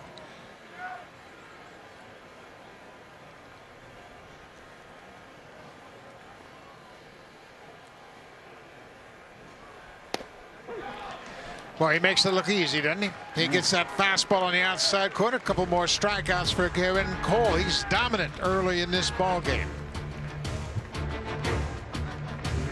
See, don't miss out on that. Top of the 5th inning, Yankees have a 7-0 lead, and the Blue Jays will have their 4th pitcher of this afternoon, the lefty Anthony Kay. Anthony Kay was with the ball club last year. likely going to go to AAA to be a starter. They want to stretch him out here in spring training and put him in that AAA staff and have a little bit of depth if they have some problems at the major league level. But he came into camp in great shape. He wanted to get ahead and use his breaking ball this year, be a little bit more aggressive than we saw last year, and it has worked out for him.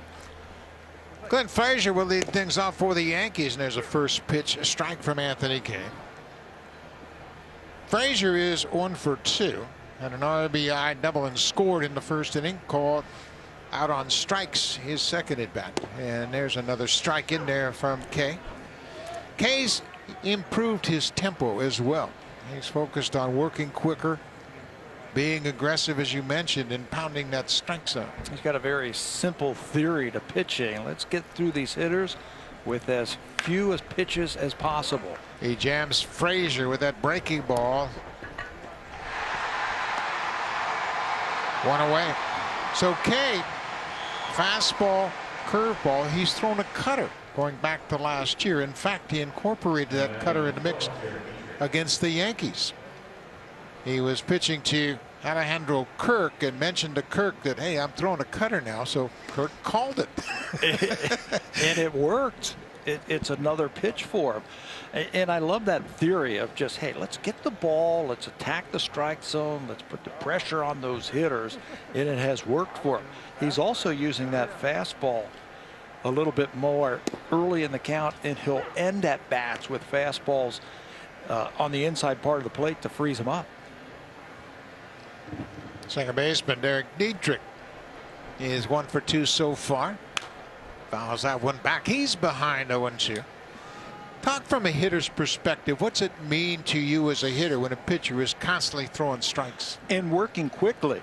Okay, you're swinging the bat and you're standing in there and you're like, what does this guy know about me? He knows something. He seems awfully confident that he's getting a sign and he's going. He's putting pressure on me, and you don't have the time to think through at bats. Yeah, it just really gives the hitter a great feel. Like, this guy knows what he's doing. He's coming after me. He knows how to get me out, and it's a really defensive feeling at the plate. Okay, missed with that curveball. Now the count is 2-2. The Blue Jays played Dietrich to pull 3 infielders on the right side of second base. Bo Bichette, the lone defender at shortstop. Upstairs, he missed with the fastball. Full count.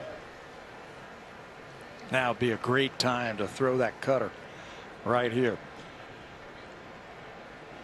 3-2. You just threw a fastball. Throw him a cutter. Fastball, cutter on and missed. 2 up, 2 down for Anthony Kay here in the 5th. Uses that fastball. It's just like a cutter. Cutter's a fastball with a little bit of movement. This time you pink that outside corner against Dietrich. Go right after him. And he does. This is the second time that Anthony has faced the Yankees. He faced New York over at Steinbrenner Field back in February, his first outing. Higashioka goes after the first pitch, and an easy inning for Anthony Kay. 3 up, 3 down. No problem with the strikeout.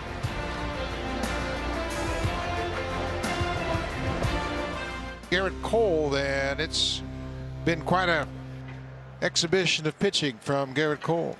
You know, and when you've got the ability to spin the breaking ball and throw it for strikes, you get those hitters starting to look for it.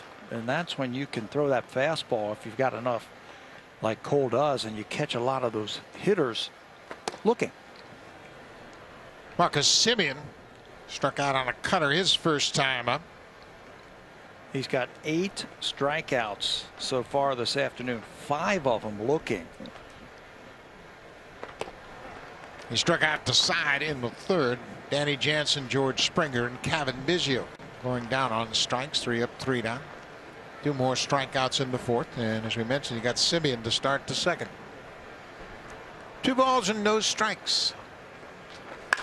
Swinging a high fly ball to left field. Gardner back at the track, at the wall. This ball is gone. There's exactly what we talked about. When you pitch from behind, you're asking for trouble. A 2-0 fastball, and Simeon knocks it out of the ballpark. And it was an elevated fastball. We mentioned in the opening about Marcus Semien having great bat-to-ball ability. And all that means is, can you get the bat to the baseball with regularity and consistency no matter where it's pitched? Second home run of the season for Simeon. He had the count in his favor, and he was looking heater and jumped all over it. There's Randall Grichuk. He takes a ball down and away. Watch where this pitch is. He wanted to go down and away, and it's up.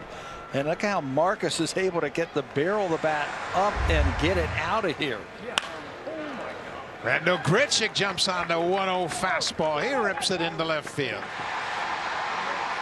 For Cole, that's the third home run he's given up this spring. He gave up 2 home runs his last time out against Detroit. Fastball up. That is a tough pitch to hit out of the ballpark. You normally like it about belt time. That was above his belt. You got to keep those hands up high and drive through that ball to knock it out of the ballpark. But you made a great point about falling behind, and one thing that Garrett Cole hadn't done all afternoon until this inning, he was jumping ahead and using all those pitches. Those 2 hits, he had fallen behind and he had to throw his fastball in there. Drops that breaking ball into Joe Panic to get ahead of him. Panic hit into a double play to end the second. Infield straight away for Panic. Outfield slightly opposite in left field. There's a swing and a foul back. It's 0-2.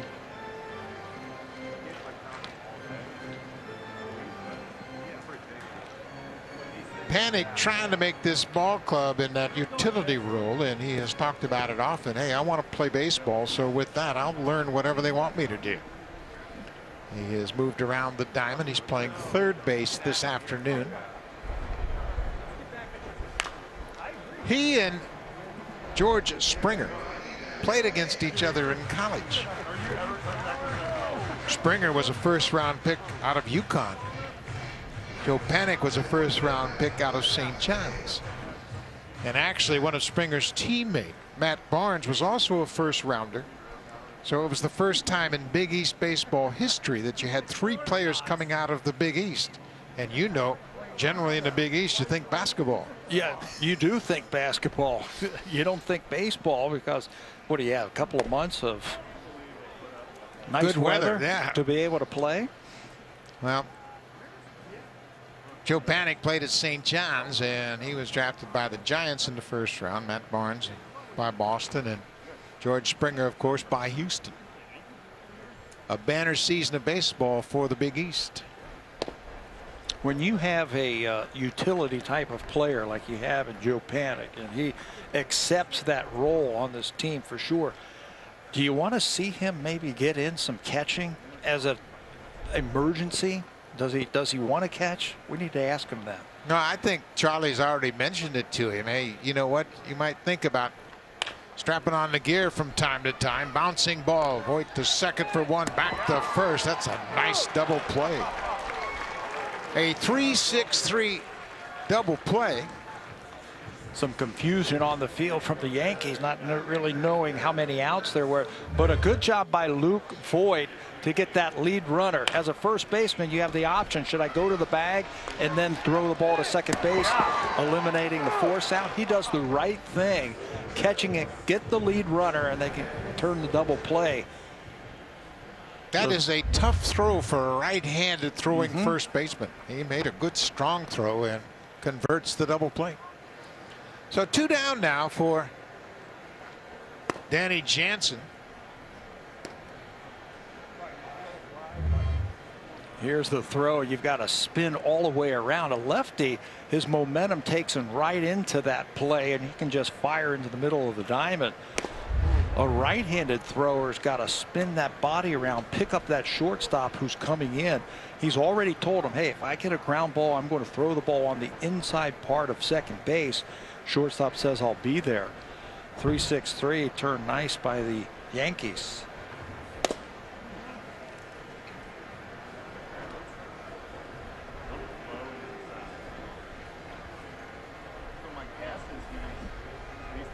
3 balls and no strikes to Danny Jansen, the Blue Jays catcher. And there's a strike. It's now 3-1. 2 outs. We're in the bottom of the 5th. Marcus Semien with the leadoff home run, counting for the only Blue Jays run as the Yankees lead it 7-1. There's a little tapper back to the mound, and that'll do it. Jansen's retired. 1-3 on the putout. But Marcus Semien, with his 2nd home run of the spring, has put the Blue Jays on the board. 2020 season, put the fan perspective in mind. Intimacy and interaction, and that's why the WestJet Flight Deck is such an awesome place to enjoy Blue Jays baseball spring training style. From a fan perspective, you can get right on top of the action, just out beyond right field. You can peek into the bullpen, get really close to the players, sometimes have a conversation. And if you're like my man Sean right here, you can even get a baseball. Anthony Kay providing a souvenir that'll hang on his mantle for years to come. So here's what it comes down to. You can get a ball, you can have a beer out here, and of course you can enjoy some sunshine spring training style. But I think today it feels more like opening day on April 1st when the Blue Jays would be in the Bronx. Well, they will be in the Bronx for sure, but they will play their first 2 homestands in this ballpark in April. And they have made some dramatic renovations. They've really done a great job with limited space here in Dunedin. And you can see there's a walkway all around the outfield, the Yankee bullpen down there in left field. And the Blue Jays will open up their home season here in Dunedin. They're going to play their first 2. Got a chance yesterday to spend about 45 minutes just walking around this ballpark. You and I remember what it was like back in the day, and the changes they've made are incredible. Got a chance to just walk. You can walk all the way around the ballpark and get a view from the outfield, from down the left field line. You can be the center field camera if you want to. You stand right over the bullpens, and you can actually watch pitchers warm up and hear them pop that glove. I mean, it's a really unique experience when you come to the ballpark now. Yeah, they've done a terrific job, and Ben Wagner's walking around that walkway. And there's so many different vantage points now. And in the past, it was just the outfield fence. No fans had access to the outfield, but you can get a totally different look here. The Blue Jays will open up their home half of the schedule on April 8th against the Angels. Los Angeles in here for a 4-game series, and then New York Yankees right back here. The Blue Jays will play the Yankees 3 games in New York, and then 3 more right here at TD Park in Dunedin.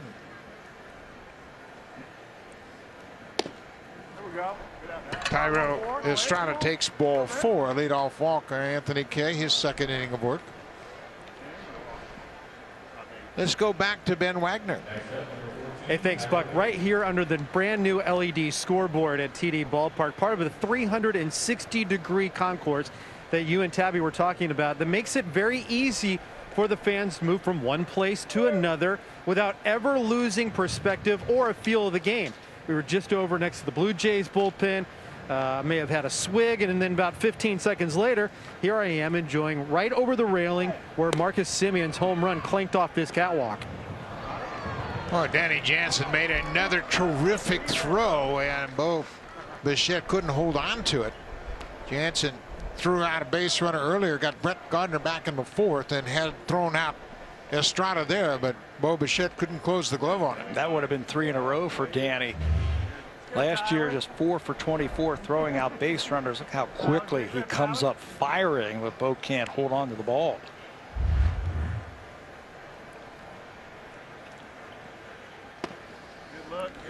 Oh, Danny may have gotten crossed up on that pitch, and he goes out and said something to Anthony Kay, but there's a look at that throw. Quick release from Jansen, a strong throw right on the money.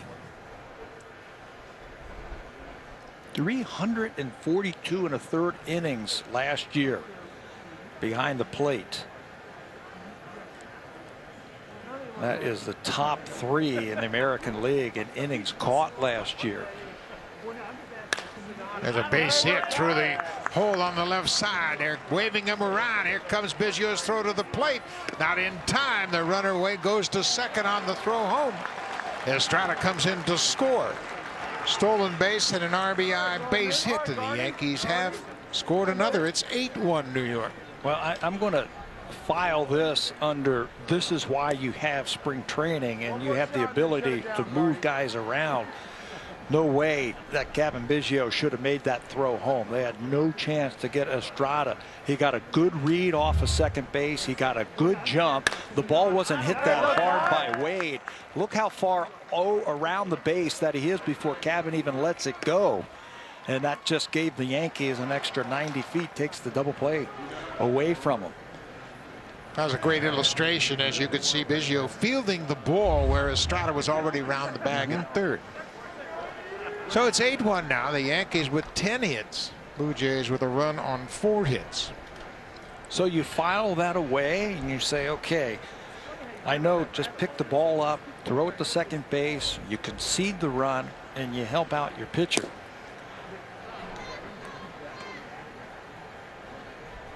This is Brett Gardner with his 4th plate appearance of the afternoon. Gardner is 1 for 3. Singleton was thrown out trying to steal second back in the 4th. A ball and no strikes on the lefty hitting Brett Gardner. Pop foul. That'll play down the left side. Yankees have 10 hits and 8 runs as they hit in the 6th inning. Looked at the stats. They are last in the American League in hitting. Believe it or not, in the Grapefruit League here in Florida. Aaron Boone's been waiting for his team to turn it on offensively. And I guess if you're the manager of the Yankees, this is what you want to do. You want to gradually build up towards spring training so you're hitting on all cylinders as the opening day is right around the corner. Yeah, they came in batting .210 for the spring training season. But you're right. They've got so many veterans on their team, and we'd mentioned that Aaron Judge was a little slow in his progression in spring training. Hasn't homered yet.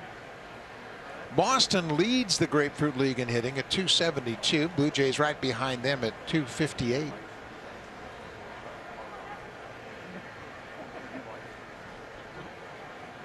Isn't that something about the Red Sox? Everybody's so quick to discount the Red Sox. They think they're going to be down again, but they lead the Grapefruit League in runs scored coming into action today with 107.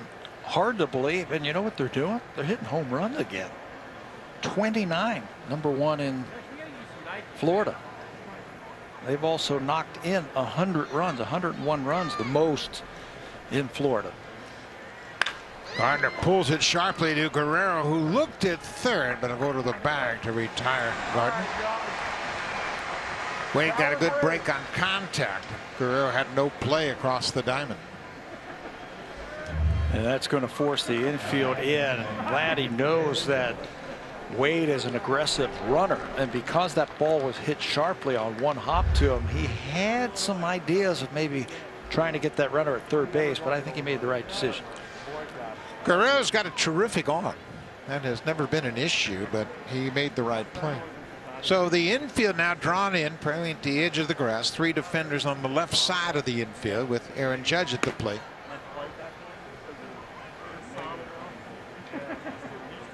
Judge had a ground ball base hit his first time up. He's 1 for 3 on the afternoon with a strikeout.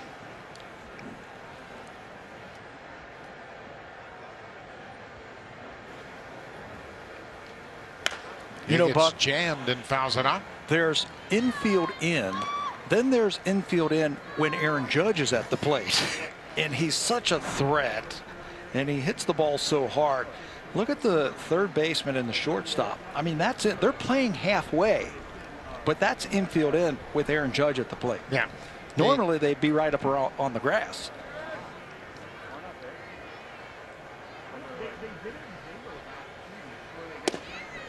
Tried to check his swing, and he did, according to the first base umpire.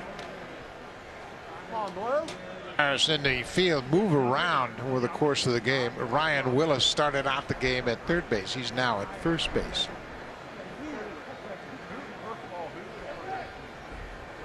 Two balls and a strike to the big slugger Aaron Judge. Changeup missed downstairs. It's 3-1.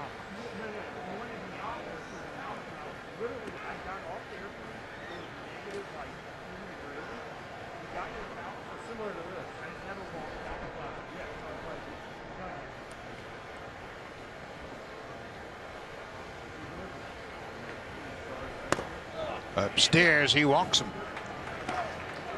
Might not be a bad place to put Aaron Judge. Put him at first with one out. Chance for a double play. Pete Walker making a slow walk out to the mound. The pitching coach will make a visit to Anthony Kay. You know, we had that shot of Pete just before that last pitch, and it looked like he was, upset, and he had something that he wanted to say to his pitcher. Anthony has been very aggressive this year. Hasn't walked many batters. That's his second walk this inning. So it looks like Pete's got himself a message that he wants to give to his young left-hander.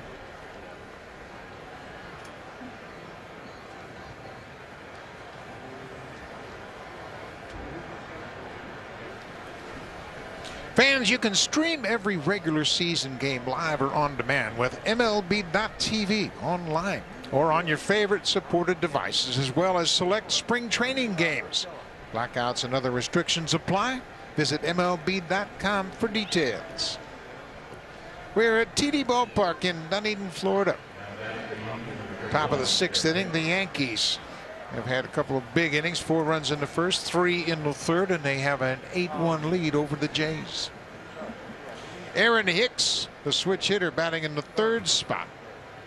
He has walked twice and strung out, officially 0 for 1 this afternoon. First pitch, breaking ball in there for a strike, a little bit higher than he wanted, but he gets away with it. Yeah, if you want to get that ground ball, you got to get that ball down. Aaron Hicks is looking for something up that he can get into the outfield with just 1 out. Anthony Kay was talking about last year, I was getting behind too much and I was trying to overpower him. This year he's trying to get ahead and then finish him off. In fact, he threw him another cutter and had it upstairs, and he's ahead 0-2.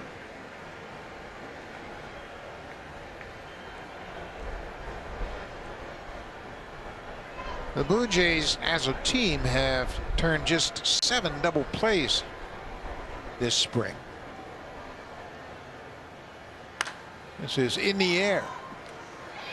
Guerrero on the warning track in foul territory makes the catch, and Hicks is retired. That's a big out for Anthony Kay.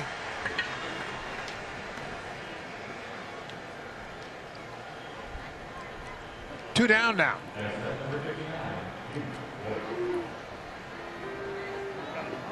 Runners at the corners, 2 outs. Tough customer in Luke Voigt here. Voigt has had a good start to his day. He's 2 for 3 with a 2-run double in the first. Also had an infield hit his 2nd time up and just missed a ball to center field his 3rd time up. Hit it hard to center. Just foul, and Tyler Wade had to do a quick move to get out of the way of that one. Hit it over there, please.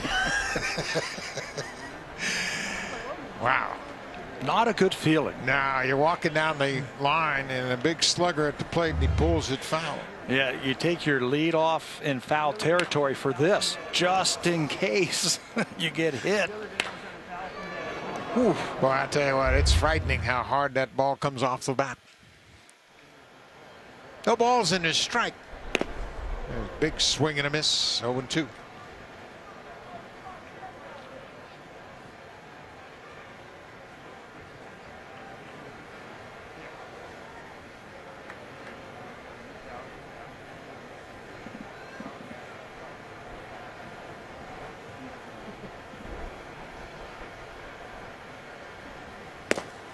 Goes after that high fastball, and Kay strikes him out to strand a pair. A couple of walks in the inning, no damage.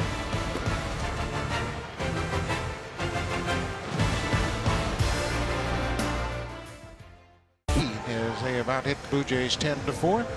Bottom of the 6th inning, and we will have a new pitcher for New York. Garrett Cole started and had an impressive 5-inning outing, and now the former Blue Jay Asher Wojciechowski comes out of the bullpen. A former 1st-round pick, 41st overall in 2010. He's been all over in Major League Baseball. Astros, Marlins, Reds, Orioles, White Sox, Indians, and now here he is with the Yankees trying to claim a spot, possibly out of the bullpen. For the Yankees, he will take over where Garrett Cole left off. So Wojciechowski is now 32 years old, from Pensacola, Florida. New catcher into the game is Rob Brantley, who's had a good spring, and the second baseman Andrew Velasquez taking over at second. George Springer goes after the first pitch and fouls it straight back.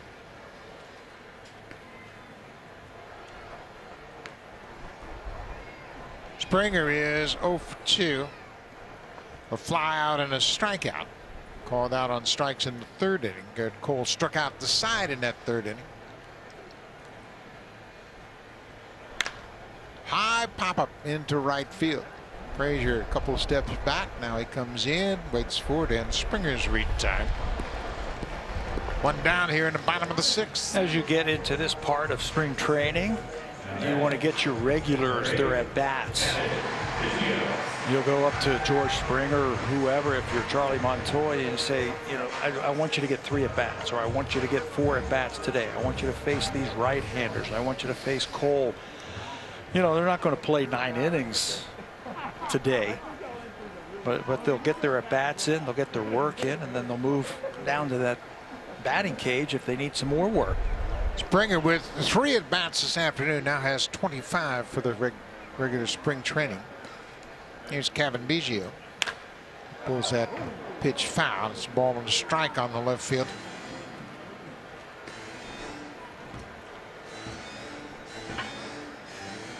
Charlie has asked his players, especially the veteran players, how many at bats do you want on a given day? How many at bats you're looking for before the start of the regular season? And he always tries to accommodate. We had mentioned that in Montoya's office, he puts up a lineup 2-3 days ahead of time and reminds himself who's going to play in their position. Not necessarily a batting order, but certainly a lineup of where the players are going to play on a given day. You know, and they'll take into consideration, they'll see who the opposition's throwing. And like today, it's Garrett Cole. He wanted to get his regulars in there, the guys he would probably use on opening day, just to get some familiarity with Cole. Saw John Snyder in the dugout making adjustments to that lineup card, making substitutions, checking out both lineups. The Yankees have made a couple of defensive changes along with the pitcher in this inning. Blue Jays will probably make the same changes top of the next inning. 2-2 pitch to Biggio, cut on and missed. He strikes out. 2 up, 2 down for Wojciechowski here in the sixth. Looked like he went back door with that cutter and gets Biggio to strike out. Mentioned he's been well traveled. He's pitched with a lot of different organizations, trying to grab a job here, most likely in the bullpen as a multi-inning reliever for the Yankees. They've got a bushel full of 1-inning closers, if you will, in that bullpen. They're going to need some guys with some length. Bo Bichette goes after the first pitch. Bo has been called out on the strikes and struck out swinging. Both of those at bats against Garrett Cole. Cole with 8 strikeouts in 5 innings of work this afternoon. The lone run surrendered by Cole, a leadoff home run by Marcus Semien in the 5th inning. You mentioned the Yankees pitching, and they have to deal with the departure of Masahiro Tanaka, who went back to Japan after 7 seasons with New York.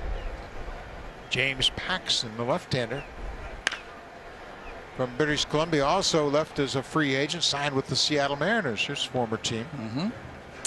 Jay Happ was one of their starters last season. So Aaron Boone, they basically have rebuilt their starting rotation. Jamison Tyone was brought over in a trade from Pittsburgh. He's in competition for one of those spots, along with some youngsters, Davey Garcia, Michael King, and eventually Clark Schmidt. Schmidt's out with an injury right now, but here are the pitching changes for the Yankees. Tanaka had a great run over 7 seasons with New York. Paxton had a good first year in New York, winning 15 games. Bichette with a very defensive swing. You know who's throwing really well for him this year? Domingo Germán. And I believe he's under a suspension. He might miss some time at the beginning. I'd have to check that. Had some suspension problems last year. He was out for 80 games, and that suspension is over, and he will be eligible to make the team now. And Herman was 18-4 in 2019. And of course, there was a lot of controversy early on. Zach Britton, a great reliever for New York, he had questioned whether or not he should be part of the team. Herman addressed the team, and everything seems to be behind him. And of course, now Britton is out with an injury himself. He's undergone surgery to remove bone chips from his elbow. Big part of their bullpen down. Bichette goes after that high fastball and strikes out. 3 up, 3 down. The Blue Jays go down in order to the bottom of the 6th. Season, George, first of all, welcome to the Blue Jays. How have things going for you? Appreciate it. It's been fun, man. You know, this is a fun, you can tell, fun group of guys. See, I mean, they love each other, enjoy the game. It's been awesome so far. Was that one of the things that drew you to this team during your process of signing as a free agent? Well, yeah. You know, obviously, you know, being on the other sideline, you know, I could see it. You know, I've known a few of the guys who are here, a few of the guys who aren't here, and they always spoke really, really highly of the guys here, the atmosphere, and again, I've loved it so far. George, you were a young player yourself, and now you see these young Blue Jays players, Vladdy and Cavan and Bo. What's it like to have that kind of young base for you, a veteran who can come in here now and be a positive influence on a young group? It's awesome. You know, I think, you know, I was blessed to play with, you know, in my eyes, you know, some of the best players in the game, and I see a lot of things in this group here, but I can say this: they're very advanced for how young they actually are. You know, to be in the big leagues and to be playing the way that these guys have been playing at 21, 22, it's impressive. You know, I think that gets lost on a lot of people sometimes, how young they actually are. I noticed yesterday, George, we were standing down the right field line yesterday, and Craig Biggio was there, and he called you over. And I noticed the respect in your eyes when you were talking to him. Tell us about that relationship with Cavan's father. Yeah, you know, I've known him ever since I got drafted over there. You know, he's a great guy. He's fun to talk to. He was always around the clubhouse. You know, he understands how hard it is to play this game, and to kind of sit there, you know, for the last 8 years and honestly just understand how he went about his day, ask him questions. It's fun, and then, you know, I got a chance to kind of know him as a person, and one, he's a great guy who likes to have a lot of fun. So I was extremely happy to see him. George, you have a reputation, and it's a well-deserved reputation, of performing in the most pressurized situations of the postseason. And good play. You know what? That's a double play ball, but it didn't Good get play, turned. But let's talk about 19 home runs in the postseason. You've done a terrific job in the postseason. What is it about the postseason that brings out the best in George Springer? I love it. I mean, it's fun. You know, I think it gets lost on us as players. You know, the whole point to play this game is, you know, to play in October and to kind of attempt to enjoy the moment. So for me, I honestly just believe that you never know when and if you're ever going to get back there. So you might as well go out, enjoy it. You know, I also think, you know, that in the playoffs, you know, stats don't matter. It's about the team. It's about a win or a loss. So just do what you can in that moment, and then you move on. You've done it before. You've done it in the past. You've done it under the bright lights of the World Series. You're now over here with the Blue Jays. What is your message to these young players to get them and get your team to the next level? Well, one, you got to have fun.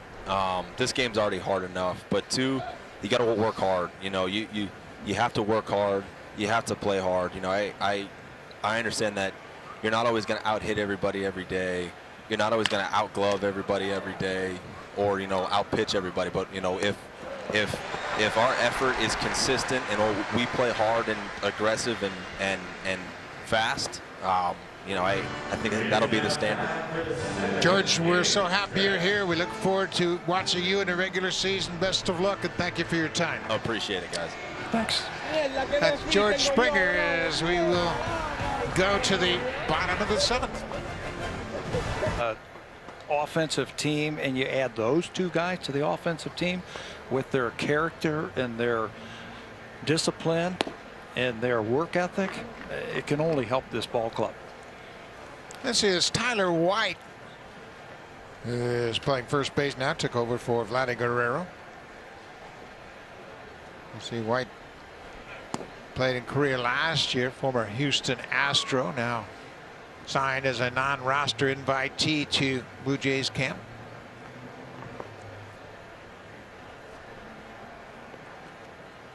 He came up with Houston with the reputation as a very good hitter. He's a first baseman and has had some decent time in the big leagues. He hit 12 home runs for Houston in 2018, drove in 42 runs in just 210 at bats. His last time in the big leagues back in 2019, split the season between Houston and the Dodgers. Went over to LA late in the season and had a rough go of it. Just 1 for 22 as a member of the Dodgers.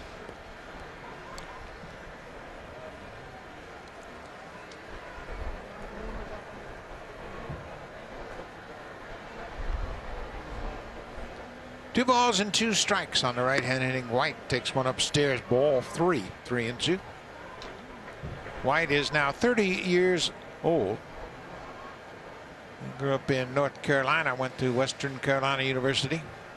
Was drafted by the Astros in the 33rd round in 2013. And he swings and misses at a breaking ball and strikes out. It's 3 in a row for Asher Wojciechowski. Opening up some eyes for the Yankees.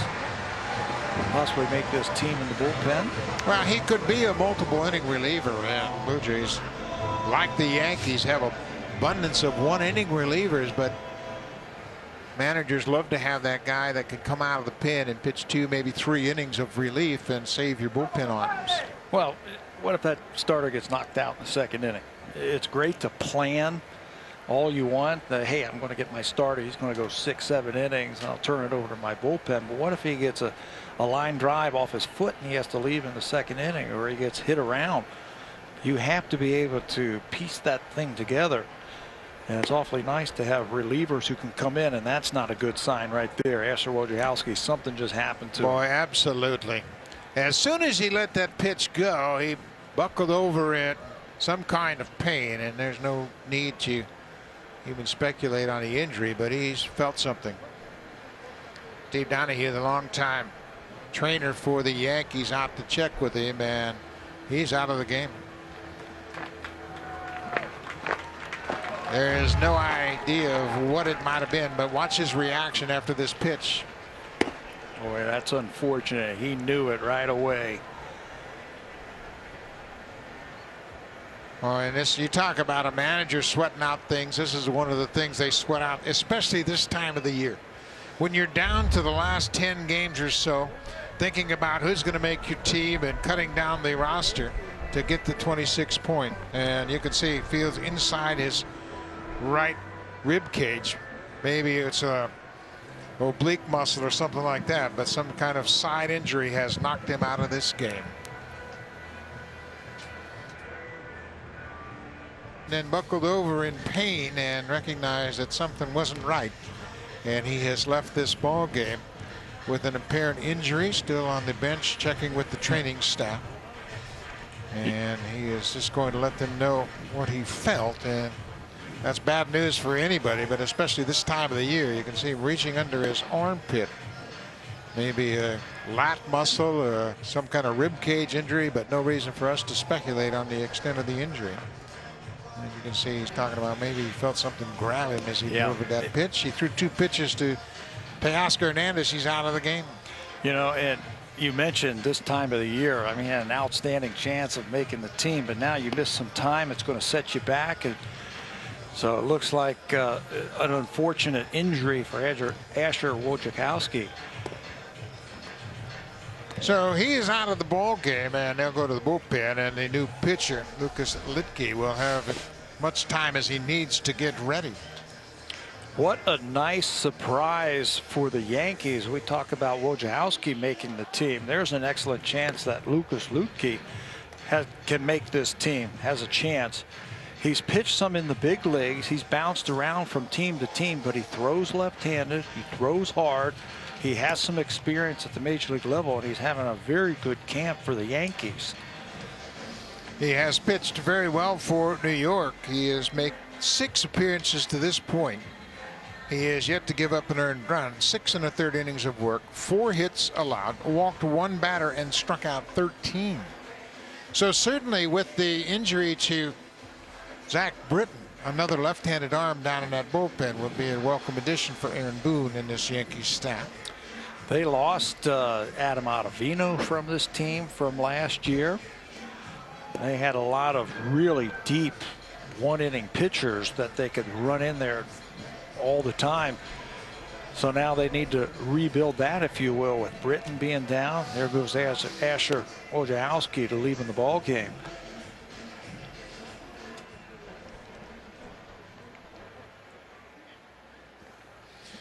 Well, with Wojciechowski leading the ball game, we want to remind you that the Detroit Tigers will be here tomorrow night. Make a note of that start time, 6:30 Eastern Time, 3:30 Pacific Time, right here on Sportsnet and Sportsnet Now.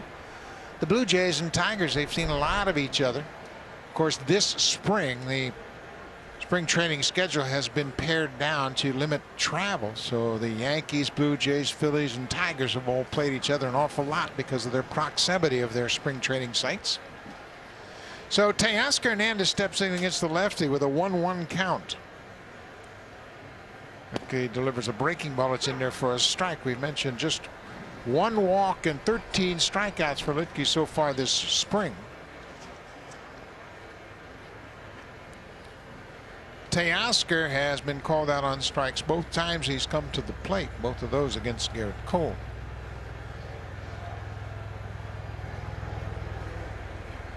Breaking ball, very tentative swing. He fouls it off to stay alive. That's where he made the most of his improvements last year, hitting that off-speed pitch with 2 strikes.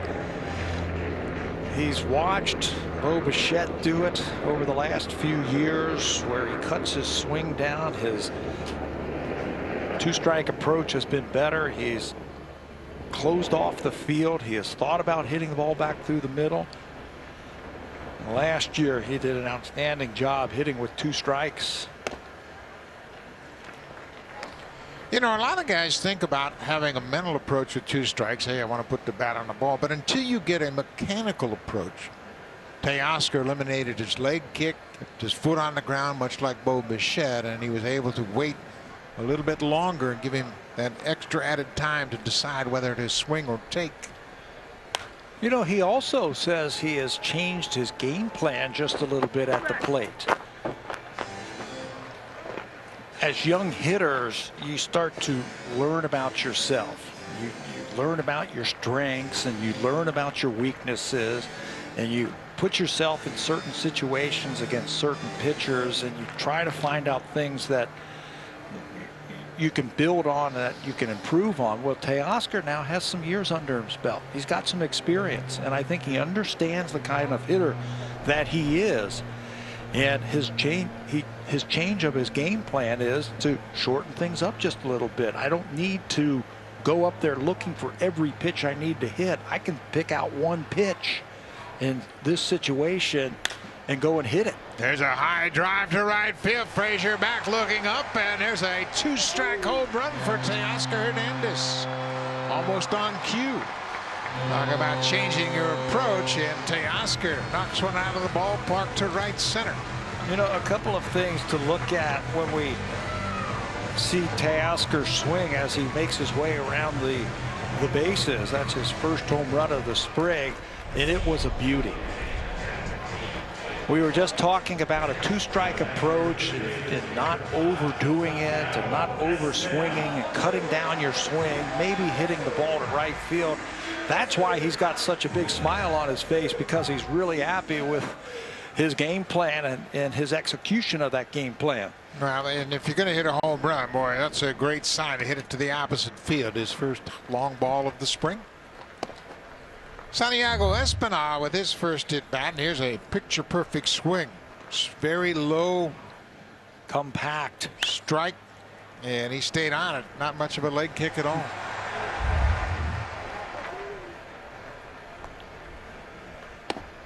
Santiago Espinal. He's had a terrific spring, coming into this game batting .389. You see what he did a year ago with the Blue Jays. Espinal hit a home run against the Tigers over the right field fence in Lakeland a couple days ago. I don't know if Teoscar picked up his glove because his day is over. If it is, that's a good feel for him right there after that swing and that at bat.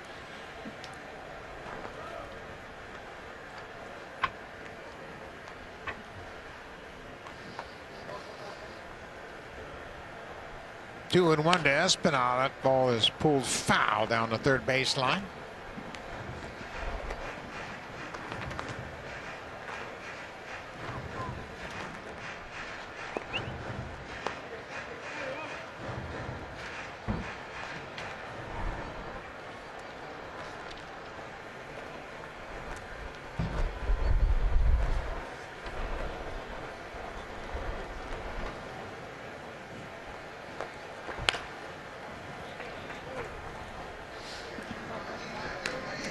Let's check in with Ben Wagner. He's got a little bit more information on Santiago Espinal. Exactly, Buck, because his spring training isn't surprising anybody with the Toronto Blue Jays. They identified him a few years ago when he was picked up by the Boston Red Sox, and Steve Sanders, who was at the time working for Boston, then changed his job to the Blue Jays, identified him for the Steve Pearce trade. And we know Steve Pearce went on to win the World Series MVP. The Blue Jays knew they had something with Espinal. Versatile player, hard contact guy, can play multiple positions, but a topsy-turvy 2020 included not only the elation of being added to the 40-man roster with hopes of making it to the big leagues in 2020, but unfortunately the diagnosis of cancer for his mother turned out to be very, very bleak. He lost his mother in December and then had to rebound. Part of the rebound process and getting mentally back on track, his roommate Bo Bichette took in one of his best buddies in the game, Santiago Espinal, and together they got ready for a season that included not only Bo, but also Santiago Espinal making it to the big leagues. Terrific indication of just how close these guys are. And when we interviewed George Springer, he mentioned how much fun these guys have, how close they are. I mean, the young guys grew up together. They actually learned how to play together. Bo Bichette, Kevin Biggio spent so much time together, and Bo is always there for his teammates. Oftentimes this spring, when Bo Bichette had an off day, he would go out to make sure that everybody was getting their work in, and if anybody had any questions, he always was out there with Vladdy when he was taking ground balls at third base, and he would do that when he had nothing to do on that day. You know what, Buck? It's genuine too. You can't fake that. That type of closeness and that type of tightness of a team, and these guys like each other, and they like being around each other, and they want to win together as a team. You know, I think that's the biggest thing. I think that's the one unifying goal of this whole ball club, the entire organization. Get back to the World Series. And these young players, they've won in the minor leagues. They won in AA in New Hampshire, and they know what it's like, and they know that feeling. And like George Springer told us during his interview, you never know when that opportunity is going to come around again. You were part of a World Series team in Toronto, and you know it's just something that you kind of take for granted when you're on a good team. But when you taste it for the first time, you never want to not experience that. You always want to be able to go back to the postseason. Hey, it's hard too. It's hard. And I suspect it's going to be a little bit harder this year for the Blue Jays, not because they're going to play 162. It's because all of baseball knows that they're pretty good. And the expectations have been raised just a little bit higher this season. So they're going to have to bring it every day.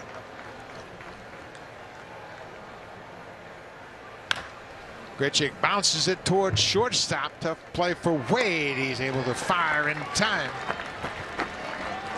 Well, the Blue Jays are retired. A couple of home runs today. Teoscar Hernandez, with his first of the spring, goes deep to right center. A 2-strike home run for Teo.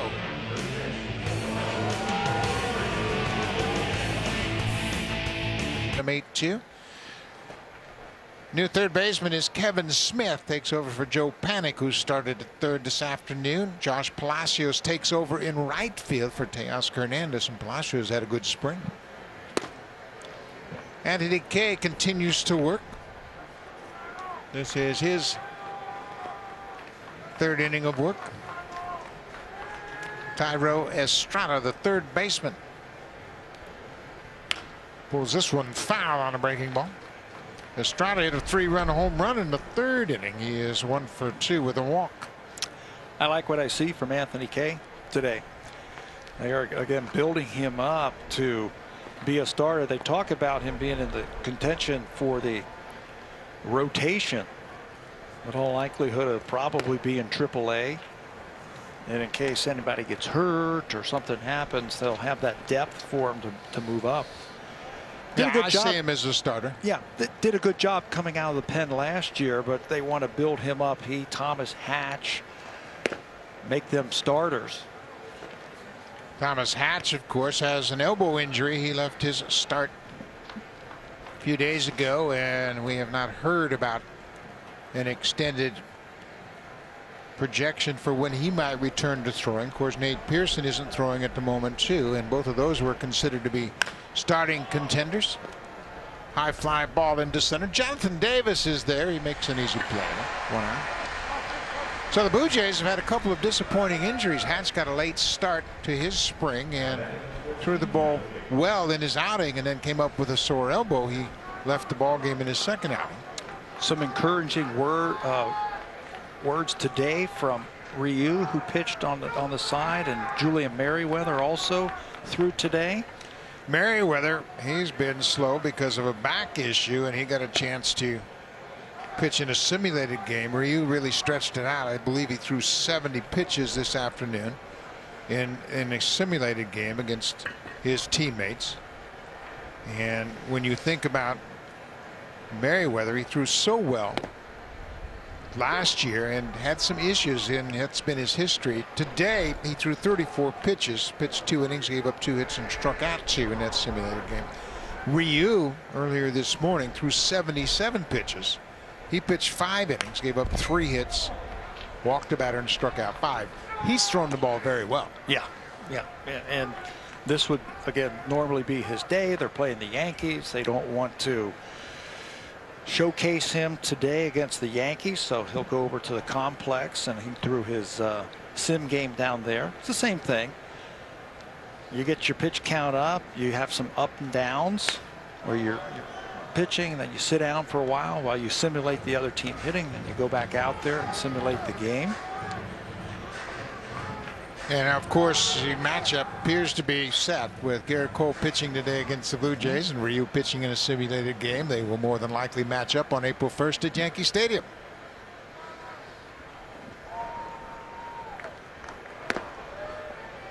Inside to Tyler Wade, the shortstop. It's a ball and 2 strikes with 1 out.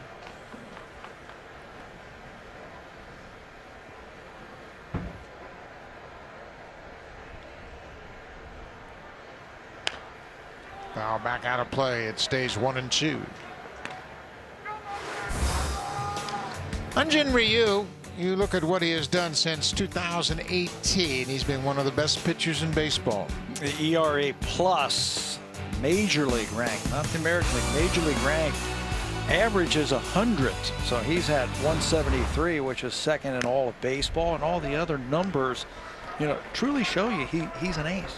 He's an ace. The Blue Jays knew what they were doing when they gave him that free agent contract. Put him at the head of this rotation, and I think his effects are spilling over to the other pitchers. the way he pitches with precision, strikes, using his changeup.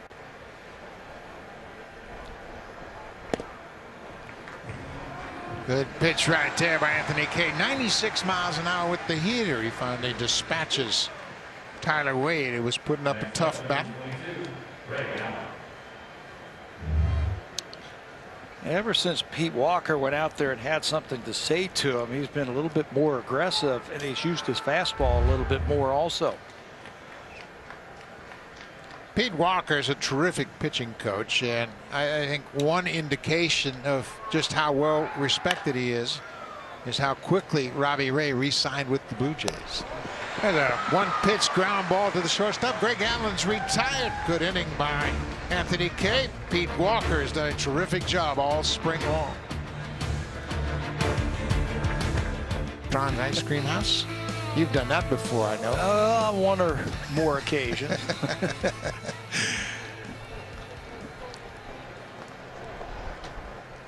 Kevin Smith, the third baseman, will lead things off for the Blue Jays here.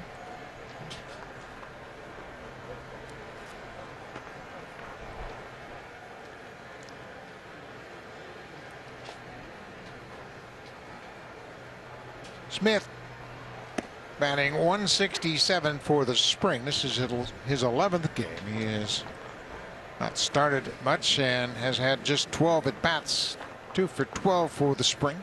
He's an infielder, came up as a shortstop, and that's one thing that the Blue Jays have a lot of depth in, is shortstop. There's a drive to the alley, and this ball is smoked, and this ball is gone. Kevin Smith goes deep.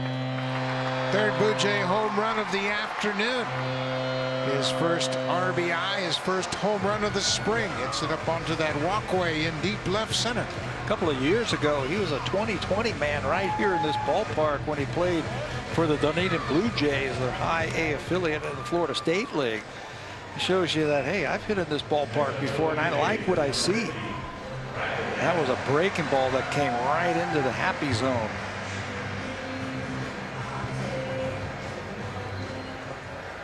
Marcus Semien got things going with a leadoff home run in the 5th. Teoscar had a 2-strike home run in the 7th, and now Kevin Smith goes deep, and here's Riley Adams. Adams took over for Danny Jansen behind the plate, and he homered in yesterday's game against the Phillies. Showed off his strength, didn't he? To right field. This is one area where the Blue Jays have some depth. Catching depth. They have 5 catchers on their 40-man roster, including Riley Adams. Catchers and shortstops. They got them all over the organization. You know what's good about that? Those are premium positions that are hard to find, and when you have depth there, certainly that bodes well for a trade possibility. You deal from strength. You know, and generally, as Adams swings over that breaking ball, shortstops are pretty good athletes, and if they don't make it at shortstop, they can move to other positions. We've seen it all the time. So what are you saying about catchers? Well, I left them out for a reason, Buck, knowing that you were a catcher. Shortstops are good athletes, but catchers aren't. Okay. I didn't think you'd pick up on that, but you did. Here's Jonathan Davis, and boy, has he had a good spring. JD batting .348 coming into this ball game. He has hit 2 doubles, a home run, and driven in 4, and he has played terrific defense. Of course, he's a center fielder by trade and has played in the corners, left and right. You know, he gives the Blue Jays, and he's going to make it hard for him. He's really going to make it hard for him as you get down to those last few days of spring training. Making the club or not making the club, but he gives them a couple of things. He gives them great defense in the outfield. He gives them speed off the bench if they need a pinch runner late in a tight ball game. And with a 26-man roster, you have some choices now. Now the big question for Charlie Montoyo and his entire coaching staff is: do you go with 13 and 13? You go with 14 pitchers, 12 position players? And I'm sure Montoyo has an idea how he would like it all to stack up. Of course, this season, and there's been so much talk about this all throughout the postseason, protecting the pitchers. Shortened season last year, 60-game season. The innings were down, and how much can you push the pitching staff? I don't know if I really buy into that. I think you just go by the individuals and you look at what they can do, and you have a lot of resources to monitor their pitching and their health. So you make sure that they stay healthy. Pete Walker, I'm sure, would like to see his pitchers pitch deeper into a game. Same for Charlie Montoya. I think there's so many, question marks about this because baseball has never been in this before. They've never played 160 one year, 60 the next, and 160 the year after that. So a lot of people are wondering, what's going to happen with the pitchers. But I'm with you with certain guys. Like Ryu, I don't have to worry about that guy. He's done it before. He's not a max effort kind of guy that's going to blow him out. I think everybody's worried about the injury factor and if we pile on all these extra innings from last year. But I think you take every case individually and you figure out where you go. They have so much technology nowadays to use to help them make the decisions. Yeah, and I think that, pitchers are going to get hurt. We saw with Asher Wojciechowski, he left the game here when he was throwing the ball very well, and all of a sudden, just like that, one pitch, he's out of the game. Davis strikes out. Riley Adams struck out second out of the inning after the leadoff home run. 2 strikeouts now for Lucas Luetge. And here's Richard Urania, who is back with the Blue Jays this spring. Urania in 2019 appeared in 30 games for the Jays. He's naturally a shortstop, but he has been moved all around the diamond, including first base in the outfield. Trying to make him one of those super utility type of players. I mean, there's a spot in baseball for players like that who can play multiple positions. It helps you to have those type of players. Now you can carry extra pitchers if you need to. Well, I think the reason that you have these types of players is because starters aren't pitching deep. Starters don't go, they go 5 innings. That's a real bonus. 6 innings, you want to celebrate. 7 innings is unheard of. But now you have to have the Marwin Gonzalez's, the Ben Zobrist types of players, and Urania is trying to become one of those guys. And find a job in the big leagues.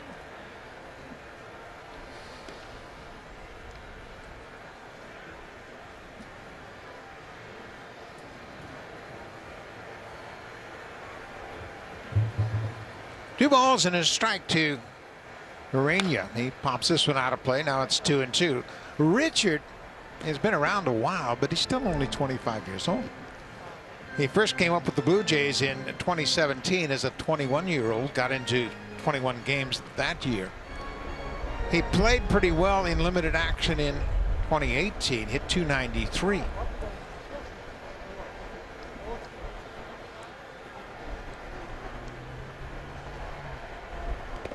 Checks his swing on the breaking ball. The appeal down to first is no swing.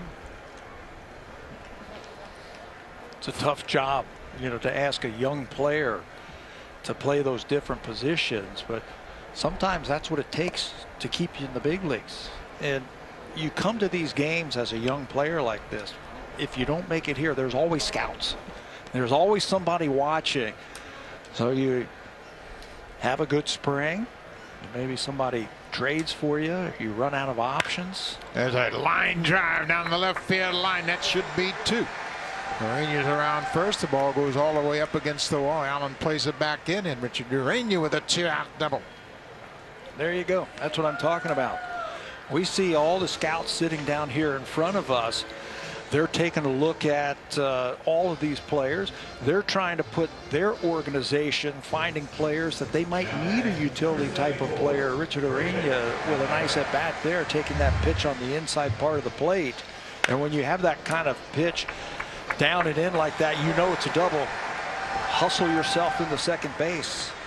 First extra base hit of the spring for Urania, and that's going to be it for Lucas Luetge. Remember, he took over for the injured Asher Wojciechowski with a 2-2 count in the 7th. He'll give way to the bullpen. Aaron Boone has made the call to the bullpen. We'll have a pitching change. Kevin Smith leads things off here in the bottom of the 8th with a long drive deep to left field. 3rd Blue Jay home run of the afternoon.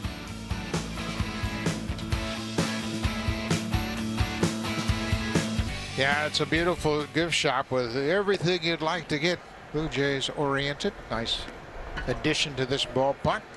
And the fans are all decked out, taking advantage of all that gear. And yeah, it's a little cool afternoon down here at the start of play. Just 14 degrees Celsius, 57 Fahrenheit. A reminder, we'll be back here tomorrow night. A night game against the Detroit Tigers. It all starts at 6:30 p.m. Buck Martinez, Pat Tabler, and Ben Wagner will have all the action for you. Great to be back on the air. Good to have you back in the booth, Pat. Yeah, it is good to be back. Watching baseball, just sitting around, watching the Jays, being part of the broadcast team. This is Breivik Valera, who took over at shortstop for Bo Bichette. And this is Addison Russ, who is now the new pitcher for the Yankees, the fourth this afternoon. There are the numbers. He was originally a draft pick of the Phillies and traded over here for David Hale last August. Fastball splitter. So get him early before he throws that splitter in there. Valera, the batter, with a 3-1 count, 2 outs. Valera spent some time with the Yankees in 2019, got into 12 games with New York. He also came over to the Blue Jays at the end of that season and got some limited action, and there's a strike right at the bottom of the zone. It's 3-2. Valera is 29 years old. He is from Venezuela. Got to the big leagues for the first time in 2017 with the St. Louis Cardinals. Spent some time with the Dodgers, the Orioles, the Yankees, and now the Blue Jays. 3-2, 2 outs. Looping fly ball to right field, and they caught his mate, and Valera's retired. So Russ comes out of the bullpen to end the 8th. We'll go to the 9th. 8-3 Yankees. 3 solo home runs as the Yankees have out-hit the Blue Jays 11-7. New pitcher into the ball game for the Jays, the left-hander Kirby Snead. He's an interesting guy that has been in the Blue Jays organization, in the farm system. 2019, he got into 50 games in AA and AAA, put up some decent numbers at .345. Has come into his own here late in his career. And now with all the pitching changes, he'll get a chance to pitch today. The batter is a pinch hitter, Anthony Siegler. He is pinch hitting for the Yankees in the 2 spot. Aaron Judge was the DH, and Judge was 1 for 3 with a walk. He had a strikeout as well. Singled and scored a run in first inning.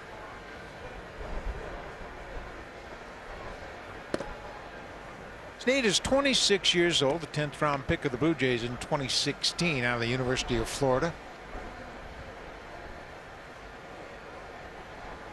He's a Florida native. Was a relief pitcher at the University of Florida.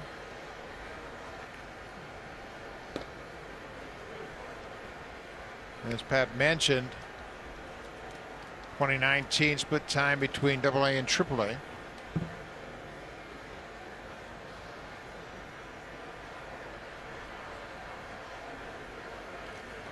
Ouch. That hurt. Hit him up around the shoulder, and he'll take first base. Hit by a pitch. That's how the Yankees start the top of the 9th. A young pitcher into the ball game, an 8-3 ball game in the 9th inning. All you're trying to do is to impress the coaching staff. Do something that they can say, hey, remember that kid on that day in March, the end of March? He came in and did a good job for us. Let's bring him up and see what he can do. I think that's where Kirby Snead fits in today. This is Estevan Florial in center field, getting his first at bat. There's a breaking ball in there for a strike. Florial is one of their top prospects in the outfield for the Yankees. Good-looking young player. He has already been reassigned to their minor leagues. And he is into action here, and there's another pitch in there for a strike, this time with the fastball. Yeah, we have heard about him for a couple of years here. He just hasn't been able to make that jump, primarily because they've got Aaron Hicks to play center field. They got Frazier to play in the outfield. Some young players, of course, Judge and Stanton, and You know, Aaron Boone's got a lot of outfielders that he could choose from, and Florida just hasn't been able to bust through just yet. Breaking ball popped in the air. Richard Urania, the left fielder, gets underneath it, makes the catch. One down.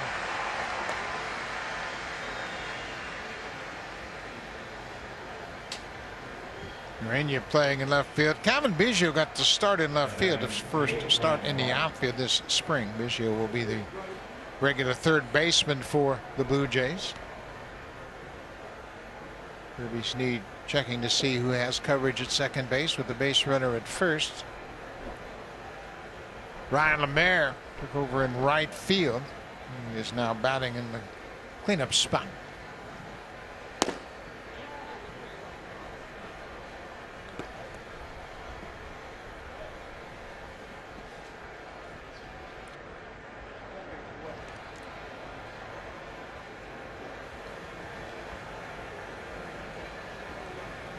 Inside, ball 2.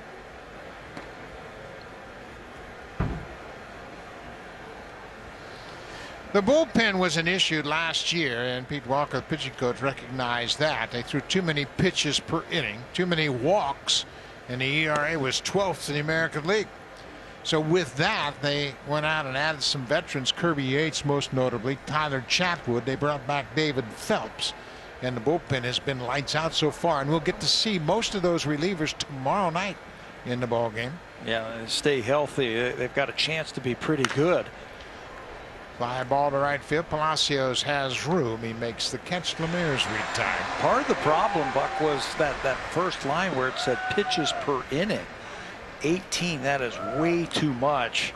And that will add to your whip. Your walks plus hits divided by innings pitched. The whip was 144. Only the Tigers, Red Sox were worse in the American leagues. And as a manager, you know, you're bringing in your bullpen late in the ball game. The last thing you want is walking guys and giving up hits.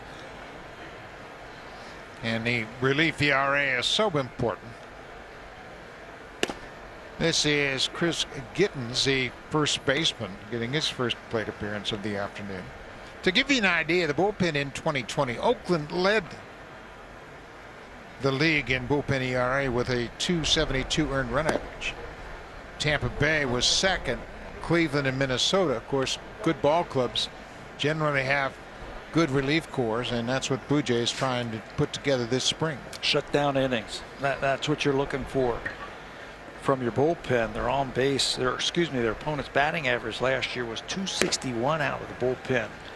Again, only the Orioles, the Tigers, and the Red Sox were worse than the Blue Jays when it came to opponent's batting average.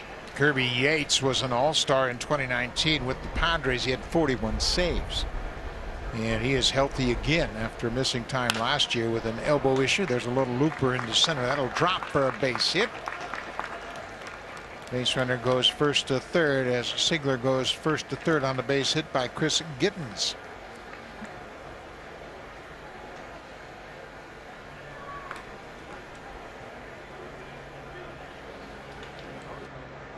So first and third with one out here in the ninth. 12 hits now for New York. How about the job Anthony Kay did today? I think he was pretty impressive. Four innings, 2 hits, a run, 2 walks, and 3 strikeouts. It was a good outing again for Anthony Kay.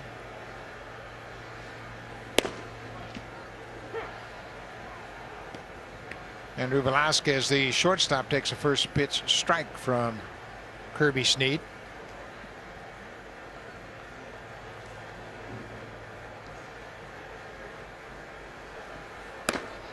Kay threw 60 pitches over 4 innings. He got his work in for sure, and that's exactly what they want from him. And that was his role last year, multi-inning reliever. But they want to develop him as a starter. He wasn't knocked around at all today. The only run they gave up, he had the leadoff walk, the stolen base. Remember the base hit, and then the throw that scored the run. But if that throw is down, he doesn't give up a run that inning. But the hits, he gave up the 2 hits. They weren't hit very hard. And Anthony, let's take a look at some of the video of him today. He said he wants to work a little bit quicker. He wants to pound the strike zone early in the count, get hitters out in as few pitches as possible. And I thought today at times he did that. He did have a couple of walks, but he had 3 punch outs and just gave up that 1 run. And that's strike 3, so Snead gets the strikeout to end the inning. So we'll go to the bottom of the 9th. Blue Jays last turn at bat. The 9th inning, the Yankees broke out early, 4 in the first, 3 in the second. Blue Jays riding the strength of 3 home runs, accounting for all 3 of their runs. They've been out hit 12-7 here this afternoon. A reminder, we'll be back on the air tomorrow night. A 6:30 start right here from Dunedin. The Detroit Tigers will be here to take on the Blue Jays. Ross Stripling will start for the Blue Jays, and then you'll get to see the majority of the bullpen tomorrow, as they're going to get some work in. The A guys, and speaking of the bullpen, this is Nick Goody, who will take over for the Yankees. He becomes the 5th pitcher for New York this afternoon. Spent 2020 with the Rangers. He was originally a 6th-round draft pick of the Yankees out of LSU. Spent some time with the Yankees. He's also spent some time with the Indians and Rangers trying to clean up this game today. Well, the Yankees, they have had the luxury of a very effective bullpen the last several years, and now that isn't quite as stable. Adam Ottavino, who pitched well for them last year, he has moved on to Boston. Zach Britton is out with an elbow injury. Probably take him 3 or 4 months to get back from that.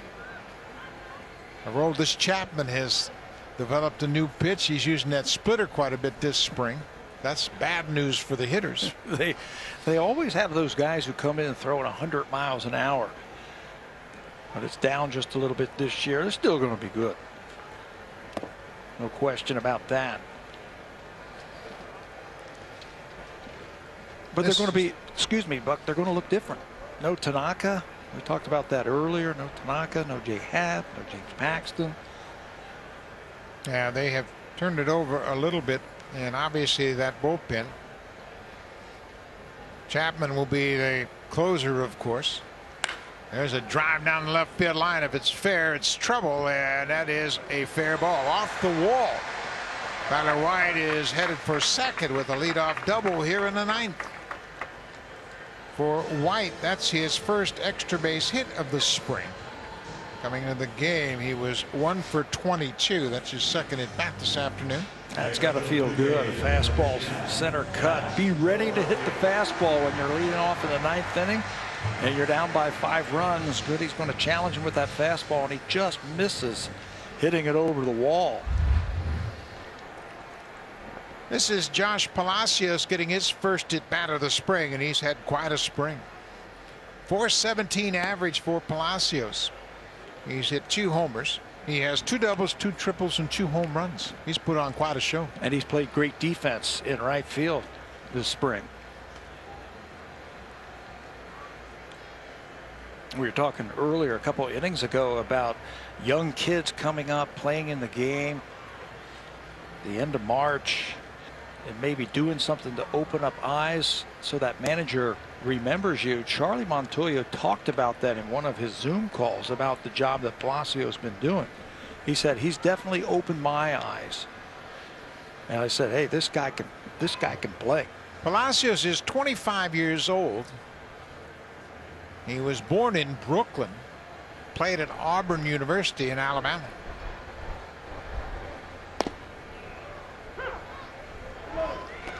He's had quite a spring, and when you think about a potential outfield in AAA, Palacios will probably play right. Forrest Wall more than likely in center, and Logan Warmoth, who has had a good spring, might be the left fielder in AAA. And in case there's any problems at the major league level, someone goes on the injured list, you've got those reinforcements. Palacios saying that ball hit his elbow, not his bat. The umpire, DJ Rayburn, said no, it hit your bat. I heard a sound that sounded like the bat, so he'll be called out on strikes. A check swing foul tip for strike 3. Well, they don't have instant replay. Let's see. Oh, clearly hit him. Didn't come close to the bat. So that'll be a strikeout. An unfortunate situation for Palacios. He said, wait a minute, it hit my elbow. And here you can see clearly it wasn't close to the bat. But because it hit his elbow, it made a loud sound. It sounded like wood. He said, that wasn't wood. That was my arm. That hurts.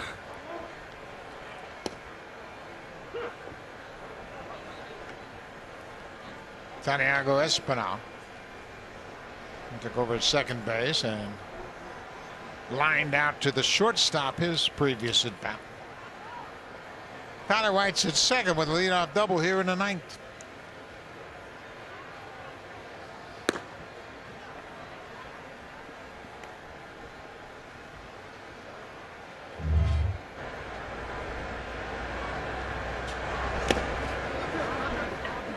I heard it. I mean, that's the only thing umpires have to go on, is they hear that tick sound.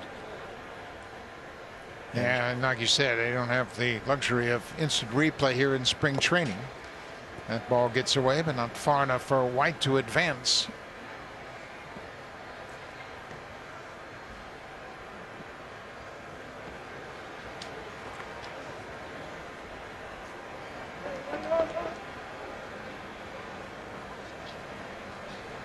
Two balls and a strike on the second baseman, Santiago Espinal.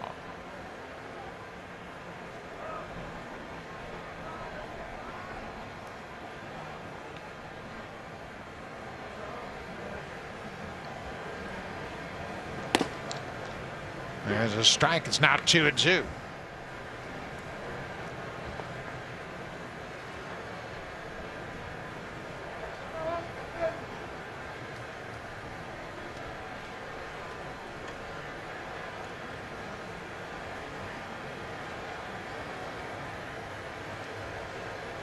Two pitch outside. That's a full count. One out. We're in the bottom of the ninth. The Yankees lead at 8-3.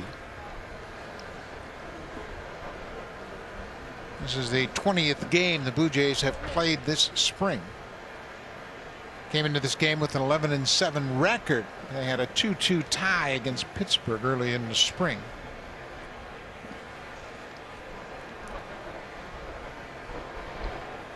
Brantley wants to go out and have a chat with the pitcher Nick Goody, making sure they're both on the same page.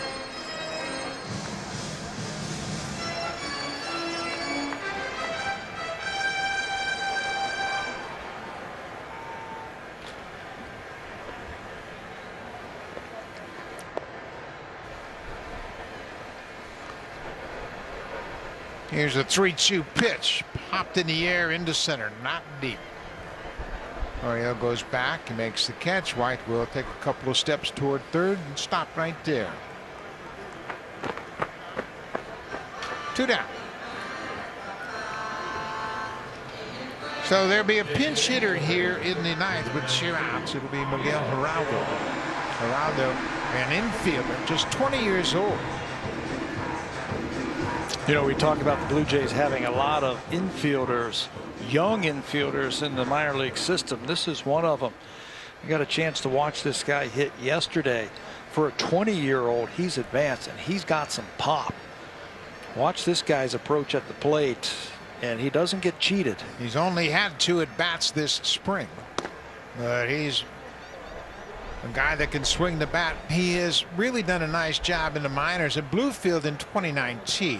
Last time he played in the minors, he hit 300.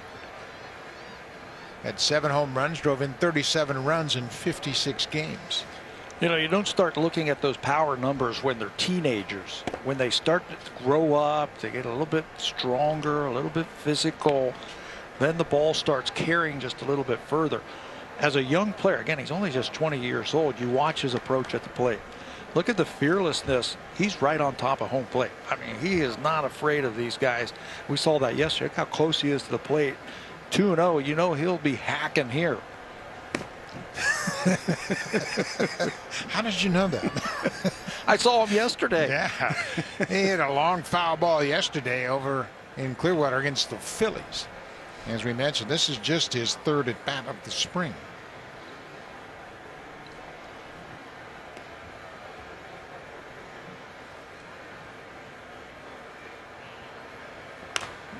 Pops this one out of play. You know what? When you don't get many chances in a big league camp, you want to get up there and do something. So he's up there swinging. Yeah, do something dramatic. Tell you, he's not intimidated. That's one thing I've noticed about all these young Blue Jay players coming from the farm system. They're fearless. They're not afraid. They want to go out there and they want to do something. I mean, he just looks like a hitter. Bat speed, aggressiveness.